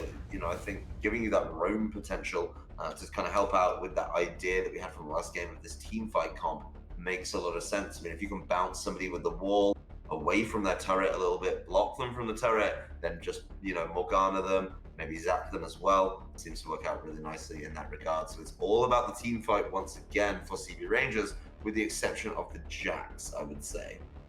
Yeah, that's a fair point. Jax kind of just does his own thing. Is a little different since they had that little mini rework for him, so you can be a little bit more valuable in a team fight. But for the most part, you'd rather be 1-on-1 on the side lanes, and in any of those moments, Gangplank can actually try to match him in the side lane as well, as he is traditionally a top laner that doesn't mind not being around the team. Well, the one thing I do find interesting is, if you're going to be able to try and play this, let's say, Zach Talia go bot, gather around the Kaiser Morgana, Gangplank can still get involved and get those globals going. And one thing I do like about the Crab Wranglers draft in particular is, yes, CB Rangers love a team fight. We know that, we've seen that. But as they love this team fight, they have to group up and they have to come together, which kind of gives the Maokai an easy job. And as soon as the Maokai lays down his ultimate, Swain can lay down his behind. Of course, they get threatened. Once again, we're looking at Karma, Mantra E, being able to throw up those shields. And those shields just keep Maokai and Swain going. All the while, if you're grouped up and you're locked down, you're going to Gangplank ultimate over the top. And then the Tristana is just wailing on one target at a time. So a lot to think about for both teams. It really is going to come down to execution. I'm also looking into these two ADCs as two, great carry potentials with Tristana and Kaisa, and thinking about potentially their summoner selection. We'll see when they get into the game. But if I were to play this game on either side, I would have Cleanse as my secondary with Flash, just because you have Morgana. If on let's say Tristana, the Morgana, and that getting hit by a binding would be so disastrous, because Kaisa can just destroy you there. And then on the other side, Swain comes down, can really mess you up. Karma can stun you as well. Maokai ultimate. Even I believe Gangplank has a little bit of a slow as well. You need to cleanse off if you would need to for the Kaisa. Where do you stand on the summoners for the bot lane? Your suggestions? It's got to be Cleanse. It's just got to be Cleanse to me. Honestly, I think both teams have so much lockdown right now that it's so important. And I just don't see a world where just not having that makes a lot of sense. It's the long and the short of it. It's pretty brutal to get caught by so many things on these opposing teams, and that was something we saw in the last game, right? It's like the CB Rangers were really leaning in on this, trying to lock you down. So taking that makes a lot of sense for the Crab Wranglers. Yeah, and I think if I were to give an edge, I guess, to one of the teams, I do find myself falling in favor of CB Rangers team composition here.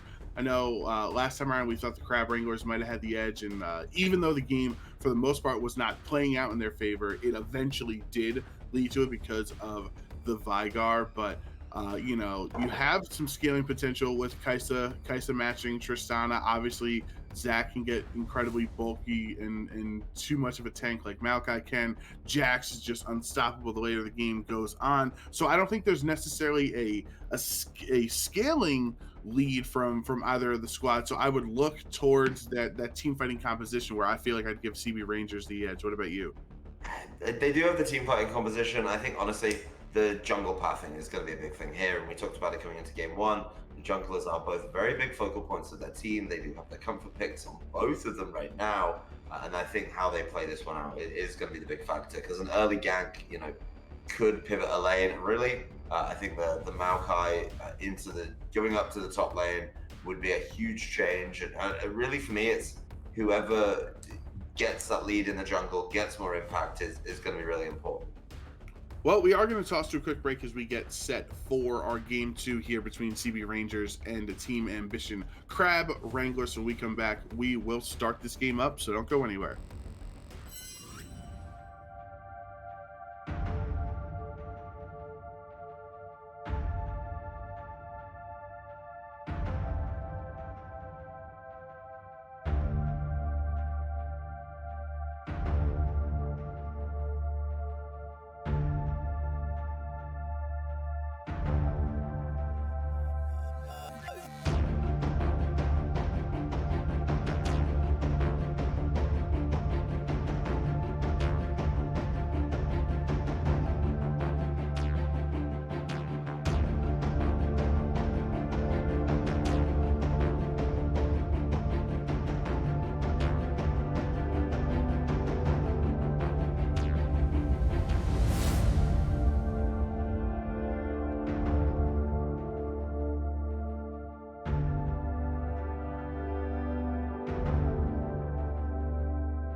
Welcome back, everybody, to Titan Esports Divinity League Week 2 coverage of this best of 3 between Team Ambition Crab Wranglers and CB Rangers. CB Rangers lost Game 1, so they're going to have a good team here to try to force the Game 3. And this team composition, this team fighting composition, I should say, Daz, might be it. Could be the way to go, but I think the Crab Wranglers have got to be feeling good coming off that game number 1, where they managed to claw back from a couple of deficits that they were dealing with. Once again, wrapping up with a traditional 5-point, really nicely done. So I think both teams are ready to play just honest lanes and see what they can do. CH Gaming, though, seems to be messing around in the river. Don't get caught. There is going to be the Talia. The damage is coming down. There's lovely pushback from Singular Bread. Great job by Singular Bread keeping his teammate alive, because that Counter-Strike combination with Talia could have been nasty. Adam also just trying to get some little vision here, see where the bot lane is, and finds out by losing half of his HP almost. He's going to have to recall and not be there to help with the actually deciding to. I'd rather stay at 60% health so I can help with the leash here instead of recalling the full. It's going to be a tough one, but I think overall, you just got to be smart about it. Feel out the lane and how much impact you can put down. But the leashes both being completed by the bot lane makes a lot of sense. See what the jungle paths look like. They kind of did vertical jungling a little bit last game, both invading each other respectfully at the same time. But Singular Bread is going to be slightly slower, I'd say. This is going to be the first strike as well for CH Gaming. So maybe, we talk about the scaling. Just having more gold helps you scale, and that's going to be tough. But Adam, already a little bit lower, does of course have the Karma once again to potentially be able to land extra poke and balance that up real fast. And with the first strike on CH Gaming, with Gangplank, Karma is just stuck in lane getting wailed on, and I'm sure that's not going to be the last Q that Peacemaker lands in this game. But back to the Gangplank there. First strike is actually really easy to proc. There's another Q, and the W, and flash auto. First blood to Arcs Knight. Who cares about Gangplank when Kaisa gets a kill 2 minutes into the game? Yeah, this is such a change for Peacemaker too, right? Like playing this hard engage, physical support in the first game, just being able to be tanky, and then playing this kind of, hard engaged mage in the second one. CH Gaming is struggling too, blowing the flash as well, but Singular Bread is not going to tolerate this easily, as I can see exactly what's going to happen here in the bot lane. Knight going down, Peacemaker only level 2, doesn't have access, and that's to flash away, so balanced up real fast. Yeah, that flash keeping Peacemaker alive. And now Ocean, who loses both summoners as well as Arcs Knight. One thing we didn't get to talk about as they were loading in was that both ADCs actually opted for Exhaust as their second summoner spell instead of the Cleanse that we were suggesting. So I guess it helps whenever the opposing marksman wants to dive in on them, you can exhaust them. But Ocean with a very aggressive W and E into turret aggro. So I guess maybe just wanting to help poke down and go for the recall, but this could leave Adam in a bad spot against this wave, and the Arcs Knight and Kaisa just came back to lane. Well, I want to look jungle pathing for a little bit, right? Like Singular Bread obviously cleared out the top bot side of the jungle, and then went bot lane trying to balance things up for that early first blood. That is going to be Singular Bread though, picking up with the smite. Black Eyed Peas not using the smite there, and Black Eyed Peas is in a lot of danger. Of course, does have the passive, but Maokai pretty good actually at clearing out the Zac passive because of the Q being able to take kind of an area of effect, and it gives it to Dark Wenser too. Dark Wenser just chilling and casually autoing down Black Eyed Peas to get that last hit of after his passive. So that is 2 kills over to the side of the Crab Wranglers, and Dark Wenser is just like kind of literally gifted from the skies a kill because Black Eyed Peas jumped over the wall directly into Swain's lap. It was like, okay, I guess I'll take the gold. It reminds me of a really weird Rift version of The Room where it's like, oh, hi, Mark. But in this case, it's just like a clean, oh, hi, Zach. Like, yeah, you had to get away from, of course, Singular Bread on this Maokai. It caused a lot of problems. CH Gaming getting jumped on once again by Kramer. But is Kramer able to capitalize? Not really. Jumped in and ran away.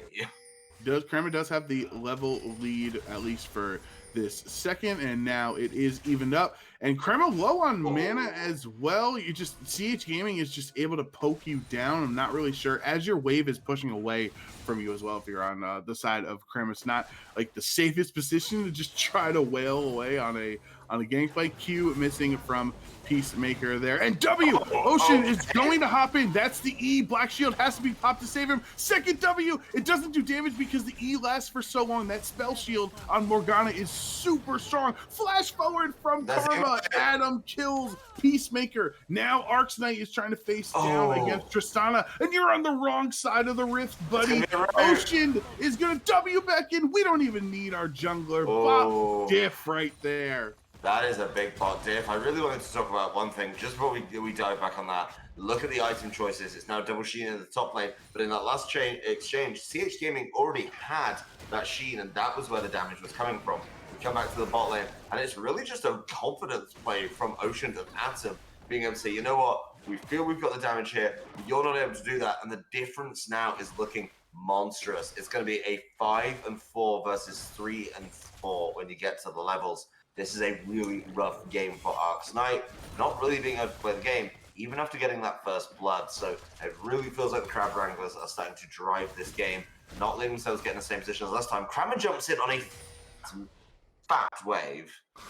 Yeah, it's going to get pushed under, though, so we'll be able to reset, and if CH Gaming wants to recall, he can, but decides to stick around for right now. It is really surprising that Arcs Knight got the first blood and then immediately died 2 more times after it. There has not been a lot of jungle, jungle support from Zach. He's been more top lane and mid and kind of messing around in the jungle, but CH Gaming is really low, has to use the orange. 1 more hit away, hop over, and Krama gets the kill. Gangplank with his first death of the game, and now Krama can try to push this wave out.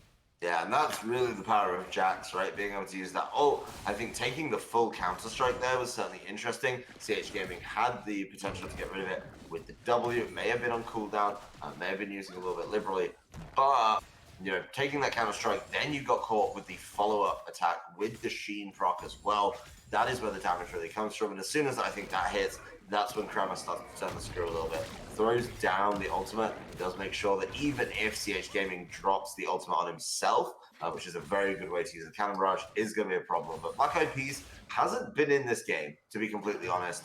Did get the power pick of Zach, did get the comfort pick of Zach, and apart from, that one kind of invade that didn't go that way, really not seen much out of Black Eyed Peas, so curious to see how that goes over the next one as Dark Winter and Burrock having a very neutral, very friendly lane, I think it's fair to say.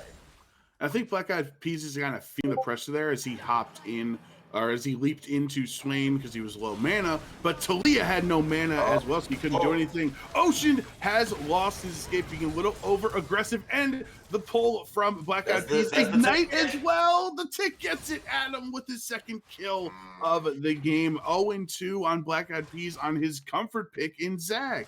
Yeah, that was a tough one. I mean, really good engage. Really obviously able to get the big problem down. And it's just going to be the fade away ultimate from this Maokai of Singular Bread. He's just going in on Peacemaker, but Peacemaker No! Adam dies. A shutdown from Morgana. There's the turret to Ocean as well. I really felt like Tristana just had free reign to attack whoever she wanted there, but instead doesn't get any kills. Singular Bread might have used Nature's Grasp a little bit too wide because it did not hit Peacemaker, so it left him, kind of open to be able to support the Kaiser there. But that is definitely not what the Crab Wranglers wanted. And Black Eyed Peas is back in the area, still not level 6 though, so no bounce house available. And Singular Bread going to be close to auto down by Arcs Knight, but thanks to the safety of the turret, he gets out. That was a poorly executed dive by the Crab Wranglers. I think it's the only way to describe it, right? Yes, you're 2 grand up, or you were a little bit more before that fight, but, not really being able to do that much. It's going to be Atom just getting absolutely picked here, not being able to get away from it. CH Gaming struggling against Kramer once again. There's going to be the ultimate. There's the ult! Krama does kill. CH Gaming is not killed from the subsequent hits of GP Ultimate, and then Peacemaker goes down. That's a double kill for Ocean. 4 kills in the game. Has Kraken Slayer pre-10 minutes. That is disastrous for anyone that's ever seen a Tristana with Kraken Slayer before 10 minutes. Yeah, I mean the big thing there, looking at so many fights, it's just so tough for CH Gaming. You're a gangplank, you want to be able to scale up, but you need to be able, of course, to try and cause those problems, and you need to hit the barrels. If you don't hit the barrels, you don't get the damage. That's where your damage comes from in this whole champion, and not getting that down is a huge problem. So CH Gaming is falling behind, but we look at the rest of the map, right? It's 1-0-1 on Dark Wenser, Singular Bread 1-0-4. And of course, the big concern for me, yeah, it's going to be that Tristana, which not only has got the kills, but has also just been racking up the plates free of charge. Now they can decide if they want to try to rotate. Look at the gold diff, Joe. Look at it. Yeah, look at that gold difference, 5,600 to 34, and you're gonna W forward using the Eon Arcanite. Oh, when it pops, watch it pop. Watch Kaisa die. That's the 5th kill of the game for OSHA. Yeah, call the principal.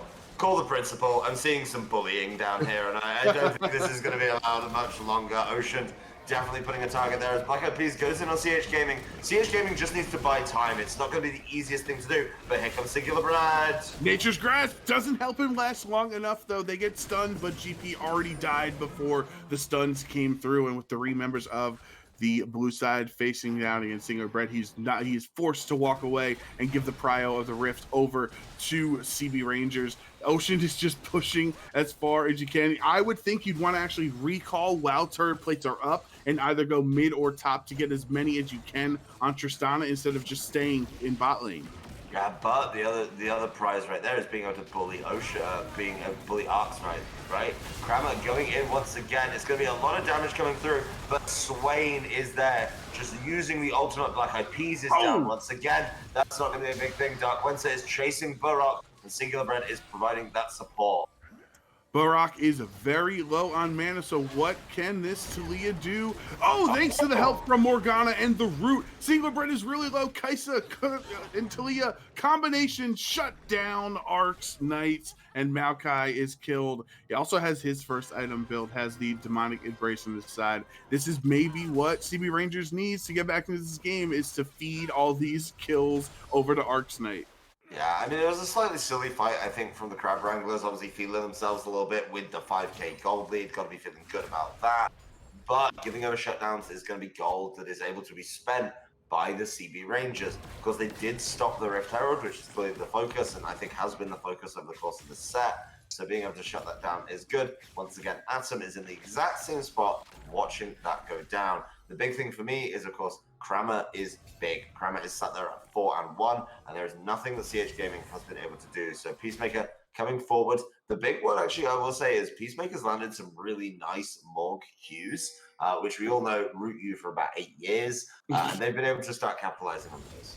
Yeah, no, that's I think that's an accurate amount of time. At least it feels like whenever I'm playing down bot lane, I get hit by Morgana Q. So they now are still are losing by quite a substantial amount of gold this early into the game. 40 seconds left on turret plating before those despawn, and there is the stun on CH Gaming. Just gonna have to walk away. Jax is at a point in this game at 4-1. They really don't want to mess with it, and Ocean doesn't care because you could just one tap Morgana. That support had no chance. Auto to down to death, even with the black shield, didn't help. Yeah, Ocean is getting a little bit out of hand. Oh my god, Infinity Edge completed before turret plating went down. This is preposterous. Ocean, as long as Ocean doesn't get caught by Kramer, I think Kramer is literally the only person who can stop this right now. It is going to be Atom once again, getting a little bit froggy, going a little bit far forward. But you've got to remember, here comes the rest of the team. That team includes Singular Bread, and that team includes Ocean. So good night, Black Eyed Peas. Yes, Kramer is walking down. But yeah, it's already 2 additional kills given over to Ocean. It's just not a position you want to be in. The Rift Arrow finally is going to be taken by Singular Bread, and the Nature's Grasp, no, it was not used quickly enough to keep Karma alive. However, it locked them in place long enough for Ocean, with the use of the W and the rocket jump, to get close enough to just autoing them down. And that's really all. Oh, we talked about like Ocean needing proper setup from the teammates. Oh, Killer Instinct actually used from Dark Wentz. It's gonna onto him, and Dark Wentz is gonna be forced to ult himself. Not necessary, as Arc Knight gets the kill anyway, the 5th kill of the game for Kaisa. But what I'm trying to say is Tristana, we're talking about needs engaged, needs teammates to set him up. When you're 7-1, when you got the 40% crit threshold already this early on, you are your own engage. Please note that the Infinity Edge was built before the boots as well. That is just a pure confidence play. Like everyone just goes, yeah, boots second. But when you're sitting on that much gold, it makes so much sense. And we talk about objectives, we talk about what you're going to be able to get on the map here. It is going to be a pretty easy pickup, I think, to justify this one. Just going, yeah, there's a dragon, and it's essentially free of charge. Don't forget, Singular Bread still has that Rift Herald in the inventory, so there could be quite a nasty play coming. I will say CH Gaming is definitely out of the game right now for me. Just not going to be able to get there. Struggling against Kramer quite a lot as we take a brief look at the top lane. But yeah, you want turrets to go down. Boy, do I have an idea for you.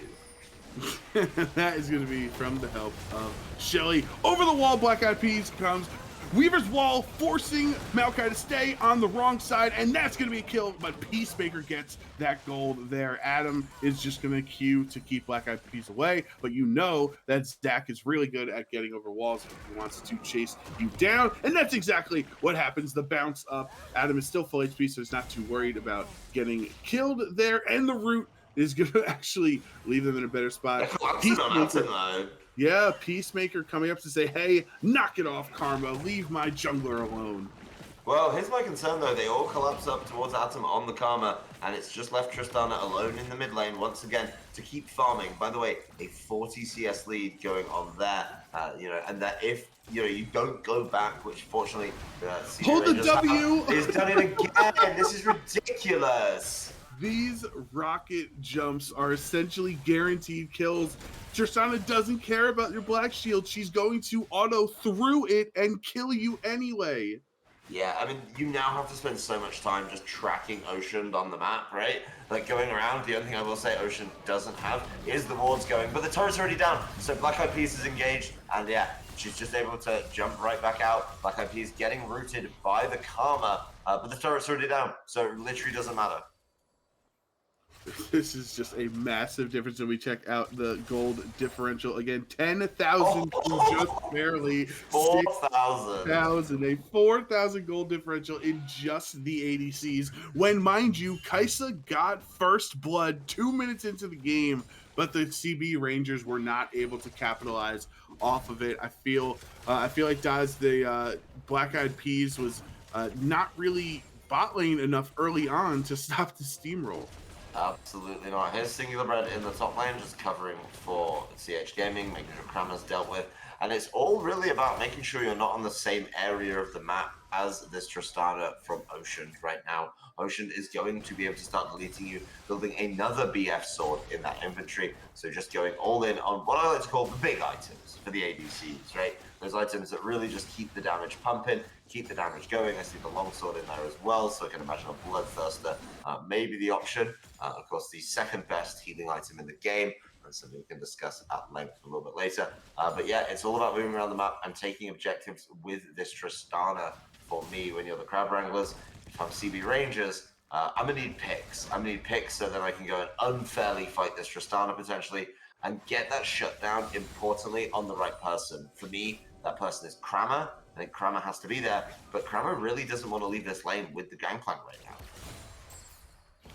Yeah, because Kramer has the advantage in this one lane, and excuse me, once you start facing down against Ocean, you're not going to be able to bully them as much as you can this GP. The W, decides not to follow through there, probably smartly, as there were 3 members of the enemy team in the area. So 2 dragons on the side of Crab Wranglers as well. So even in that area of the game, they have a big advantage. And looking at the CS-wise, GP is able to stay relatively even, but it's the 4 kill difference that's really showing. I mean, the big thing here is you've got a really solid top laner in Kramer's Jax. Obviously, you'll be able to split push and cause some problems that way. You've got, then you've got the solid laner in Ocean, and I'm not an expert, I'm not a mathematician, but Ocean on the Tristana actually does push turrets quicker than Jax. That's just a fact, right? Oh Like being yeah, able yeah. to just delete them at a certain point is definitely a problem. They're going all in on CH Gaming right now, but like, what are you doing just leaving Ocean? Ocean is caught though alone. And the Weaver's Wall, he's going to be stuck there, already tried to get away. Time to bounce all over, flashing to safety. Peacemaker still dies, somehow gets the W because of that reset. He's actually able to rocket jump away. Ulti Black Eyed Peas. Can he use the blast cone for safety, or is Barak going to get the biggest shutdown? A gigantic shutdown. Ocean just gives so much gold over to Talia. That is a huge shutdown. The first kill of the game for Barak being able to do that. It looks like they're keeping going. Singular Bread needs to get involved right here. As soon as that teleport comes through from... that stun from Crab was incredible. Dark Winter still gets the win on the way out, but Singular Bread has to flash to safety. Adam against Crema. He's going to flash for the stun. One more auto will do it. That's the 5th kill of the game on this Jax, and right as the dragon spawns is when all of that calamity breaks out, and now CB Rangers can take their first dragon of the game.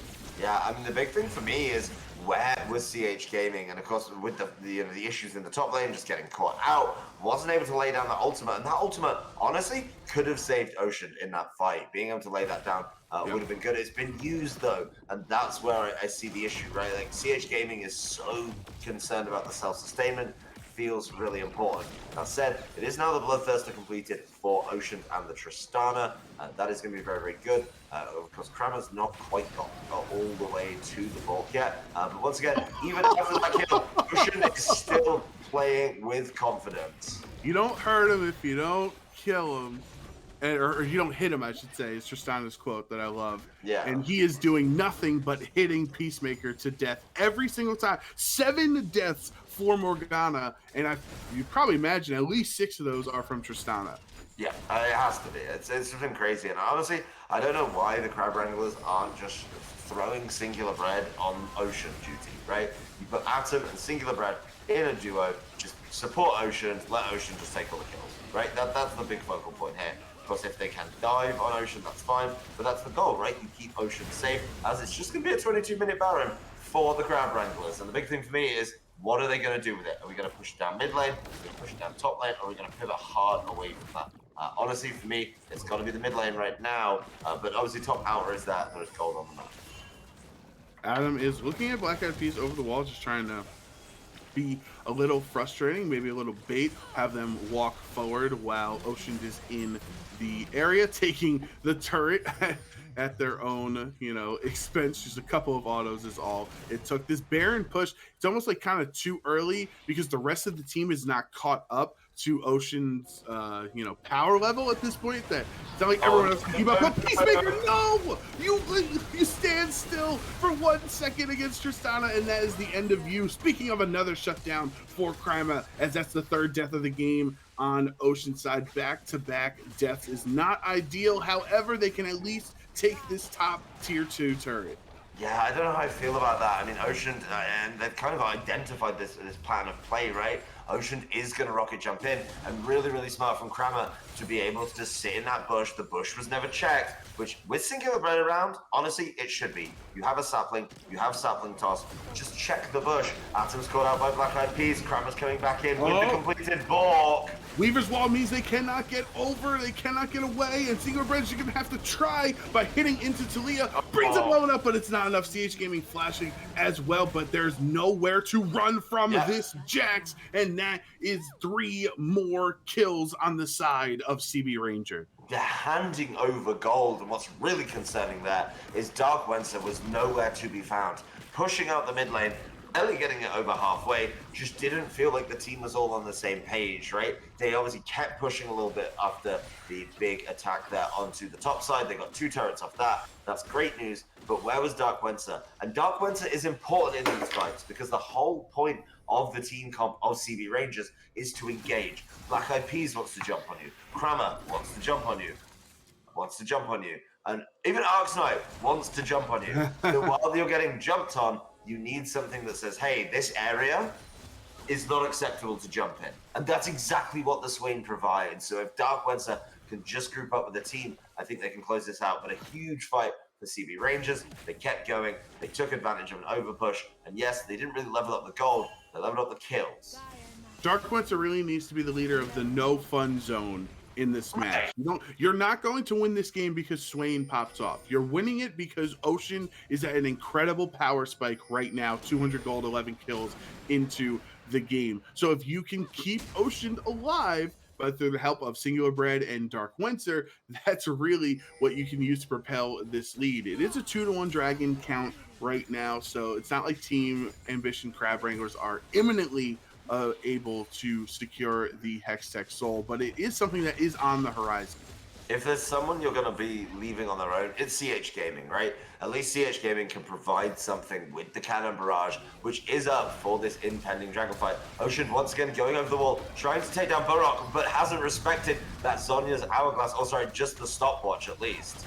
Yeah, the stopwatch is going to keep him alive, as well as the ultimate used defensively from Tristana, but he's bouncing in! He has no way of getting out. Ocean is so low, but this is the third death in a row. Weaver's Wall forcing him to stay in the area of the blue team, and that is the first death of the team fight. It's the critical ADC. Arcsnight is dead, as is Peacemaker. So the other side, Dingler Bread down. Krama is getting another kill. 2 kills randomly for GP, which is not what has been this going on in this game. And that is only 2 alive right now. Jax and Talia on the side of CB Rangers against GP and Dark Winter. I would take the Jax in this fight no matter what.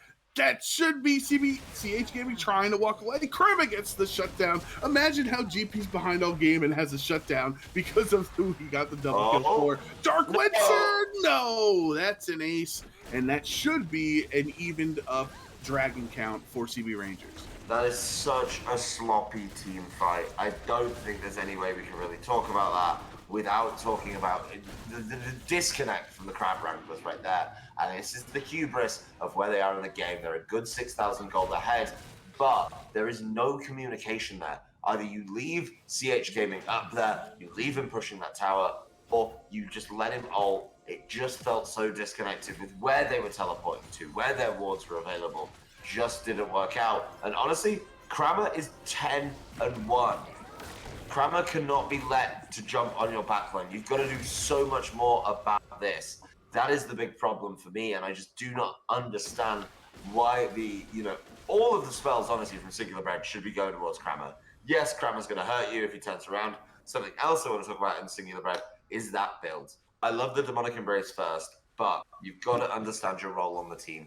And the role on the team, in this case, for me, is Radiant Virtue.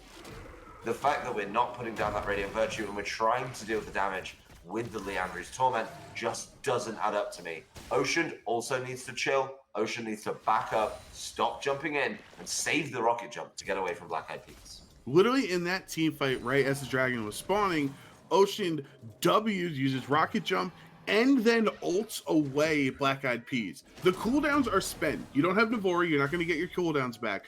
Walk away. It's too high value of a target for Ocean with no cooldowns in that spot. Walk slowly back over to the river, and then those maybe 15 seconds pass by, so you have access to the rocket jump again. I just think there's been a lot of overzealous gameplay shown by the Crab Wranglers these last 10 or so minutes in this match, making this a much closer battle than it really needs to be. It's hubris. I think they felt so good coming into that early segment. I do not want to see Ocean jumping forward anymore. Yes, you are huge, you're 11-4, but you're jumping towards a 10-1 level 16 Jax. This doesn't make sense. And this also, you can't keep hiding in that portion of the bush. Here we go. Let's get the attacks down on Krama. Krama's already used it. Let's get it done. Let's get Krama taken out. That's the fight they needed. Double kill for Ocean, and now that's going to be 4 dead, a quadra kill kick at the Penta because GP's too busy doing it. That's an ace for the Crab Wranglers right by the Baron as well, so they can push down mid lane and try to end the game. Yeah, that is exactly what the Crab Wranglers needed, and as soon as I said, Maokai, spend your spells on the Jax, Singular Bread engages on Krama. Of course, Krama is able to buy a little bit of time with the counter-strike, make sure that it's not just the Tristana of Ocean wailing on him so much. it doesn't matter in the long run. What's really good about this Baron, of course, for the Crab Wranglers is we are on another Hextech Rift. It is our second of the day, but they're able to get back and keep that push going a little bit earlier. Of course, the timers aren't that long at 29 minutes, and it does look like all of the CB Rangers are going to get back on the map. So now it's time once again for the Crab Wranglers to gather it up. If you're the CB Rangers, how do you defend this? Well, another thing I'm thinking of is the itemization building. There is the Guardian Angel on the recall. Thank goodness for Ocean, because I was saying you really need GA, since Ocean is essentially the entire team composition for the Crab Wranglers. And fortunately, while they have this Baron buff, he's able to pick it up, and his full build 30 minutes into the game. Flash from Adam. He's going to die anyway. So not sure you needed to flash there, because you know you've been caught. That's your 8th death of the game. A lot of deaths this time around for Karma, not as impactful, I feel like, as how the last game went. And the leap over to the side there. Oh, the GA's actually already popped. Weaver's Wall is going to mean you can't just walk away.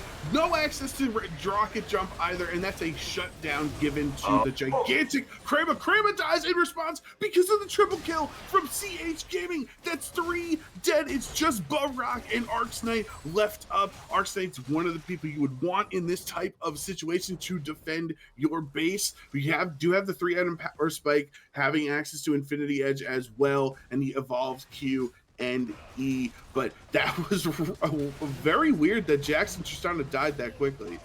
Yeah, I mean, CH Gaming has finally reached Gangplank Callus, right? Being able to upgrade the ultimate, being able to start causing those problems just feels like a much better use of time, and taking that inhibitor is going to be big. It's nice to see the Crab Wranglers starting to try and close out the game. Obviously, they're 13,000 gold ahead, so I want to see an inhibitor down, right?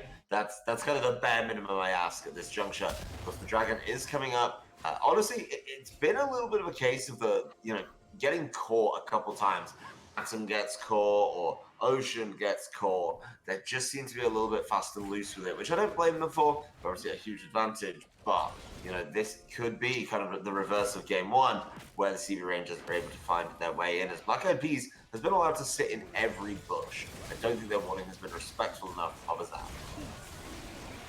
Rock is in the area, as well as this dragon is really low. No response though from CB Rangers, as that will be the 3rd dragon of the game for the Crab Wranglers.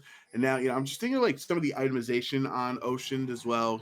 Obviously popping it off, so you do you boo, but the Bloodthirster 3rd instead of a attack speed like a Zeal item like Phantom Dancer potentially, and then having Lord Dom's 4th instead of GA 4th, which would have helped because those first 2 deaths where you gave those massive shutdowns to, you didn't have GA. Maybe those fights could have been turned and you saved those shutdowns if you went GA 4th instead of Lord Dom's. Then they're building towards the mall, but we can talk about that if it ever becomes relevant. Black Eyed Peas is already down to half health. That's how strong GP is. But in a 2-on-1 situation, the passive has been popped, shut down. GP is dead. Black Eyed Peas has to flash out to safety, or the ult would have gotten him. Yeah, but look at the other side of the map as the Crab Wranglers do start coming down. It is going to be the Morgana Q onto Dark Wenser. There is going to be a wave coming. It's not going to be a Baron wave anymore, and it looks like they're going to have to pull this one off. They're 12,000 gold up, and I expect them to start closing out the game a little bit more. They're being a little bit delicate here. Maybe waiting for that 4th dragon, trying to play the Hextech wave they did last time as well. But, it's just another pick for the CB Rangers. And that's what they need. This Zac is 1-8. You have the engager. I think what has really been valuable for CB Rangers has been Zac leaping in and then Weaver's Wall right afterwards to lock down whoever Zac has targeted. Like, I think the synergy there has been very strong. The communication between the mid and jungle on the side of CB Rangers has been really strong. And then you are at a point where you would think Kaisa can be somewhat relevant this late in the game, as she does like to scale as well as a hyper carry. But is she relevant enough to stop Ocean? It's going to be tough. I mean, I think as soon as you get caught, there's a problem. Yeah, they've called that one. That once again, the old brush hide just not working out for the Crab Wranglers. A pink ward is not enough. As I will say, the CB Rangers, they have tools to check, and they're going to keep doing it. Yeah, Peacemaker puts another word right in that spot, saying, "We know what you guys are up to. Baron should be respawning soon. The Baron will respawn before the next Dragon can, so that would be the next objective on the Rift for both of these teams. Tristana has to try to build up to finish her last item. You don't have the Guardian Angel anymore because literally immediately after buying it, it was popped in that first team fight. So if a fight at Baron, Singular Bread needs one well-timed Nature's Grasp to let Ocean pop off.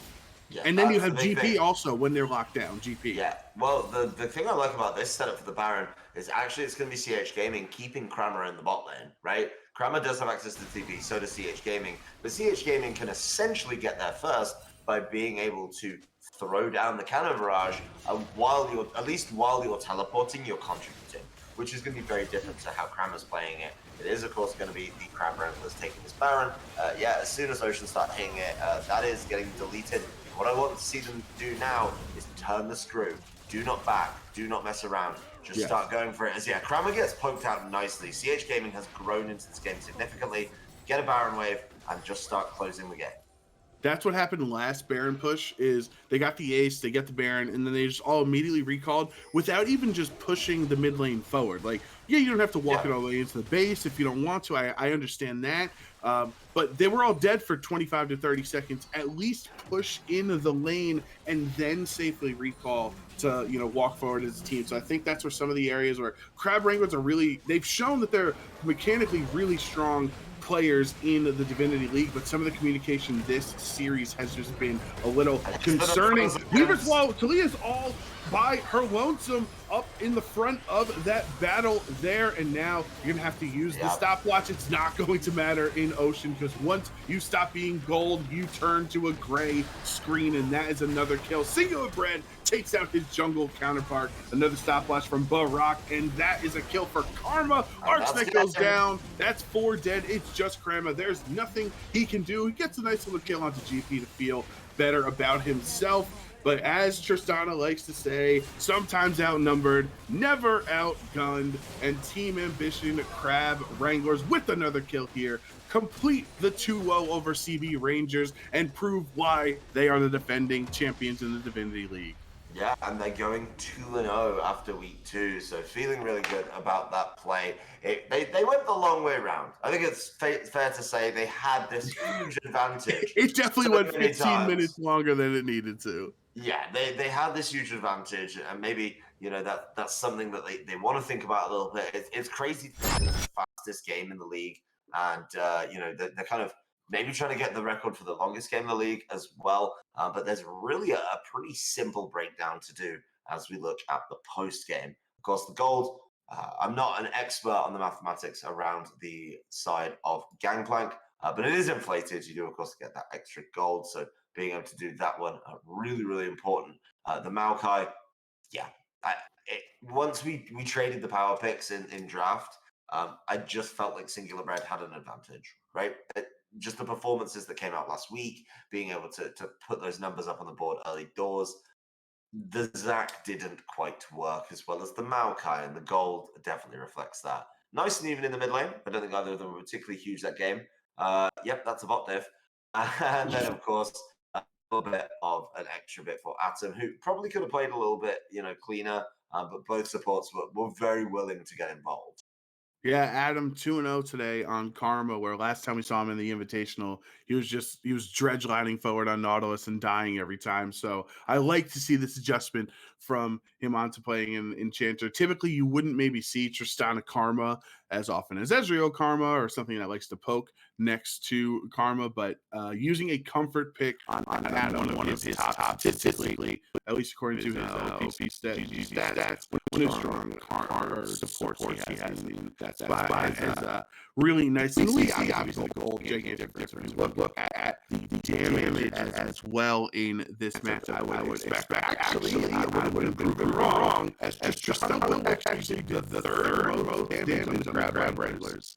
Yeah, it's weird because I think like Tristana's damage was just all about being able to, secure the kills and get all of that. I will say the Maokai build does pump out a lot of damage, which you have to respect, but then there's also all that little extra chip damage from the saplings that starts to add up.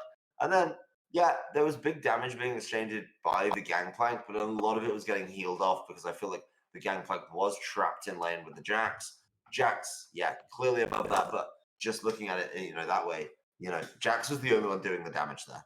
Jax was the Yeah. only one over 30,000, and that is where the huge difference is. Yeah, a good diff in the Talia, I think it's going to be a problem. But overall, if you're jungler and your AD carrier that far behind, you've got a lot to answer for.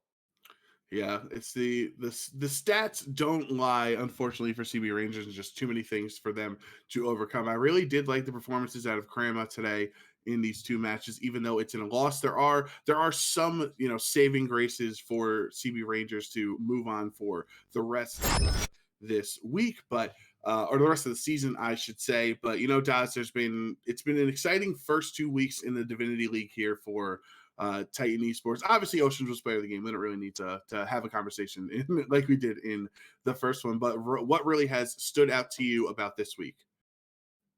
I think the drafting was interesting. I think we had like two very good drafts today that have a lot of levels to them that are worth unpicking. I think we're kind of already building up this idea of what the power picks are and what you can and can't let go through to certain players. So that's something I want to see over the course of the season. All right. Well, yeah, I think I would agree with you. I don't think there was any like crazy draft diffs in these two matches. It was really fun to see the back and forth. But for now, Daz, it's been an absolute pleasure casting this best of three with you. Congratulations to Team Ambition Crab Wranglers as they are looking primed to continue to add to their championship titles here in Titan Esports in the Divinity League. For now, that is going to do it for us this evening. Remember, we also have broadcasts on Wednesday right here on Titan Esports on our Twitch channel. We will definitely see you next week. We are going to have some interviews as well, but those are going to be post stream. At this point, they're going to be off camera, off stream, I should say, so we can have them for making some content later on in the league. And let us know what you think about everything. We appreciate everyone who's been in chat today, and make sure you follow us along on Twitter or join the Discord so you can get notifications there following your favorite teams in the Divinity League. But for now, this is these and follow your favorite casters. You can see us. You can follow our Twitters as well. Daz and I are going to be on a bit of a League of Legends hiatus for next week, at least. I guess next Monday you're going to enjoy some more casters. But for now, just want to say on behalf of everyone behind the scenes here at Titan Esports, thank you for watching this week. Make sure you watch on Wednesday as well, and we will see you next time.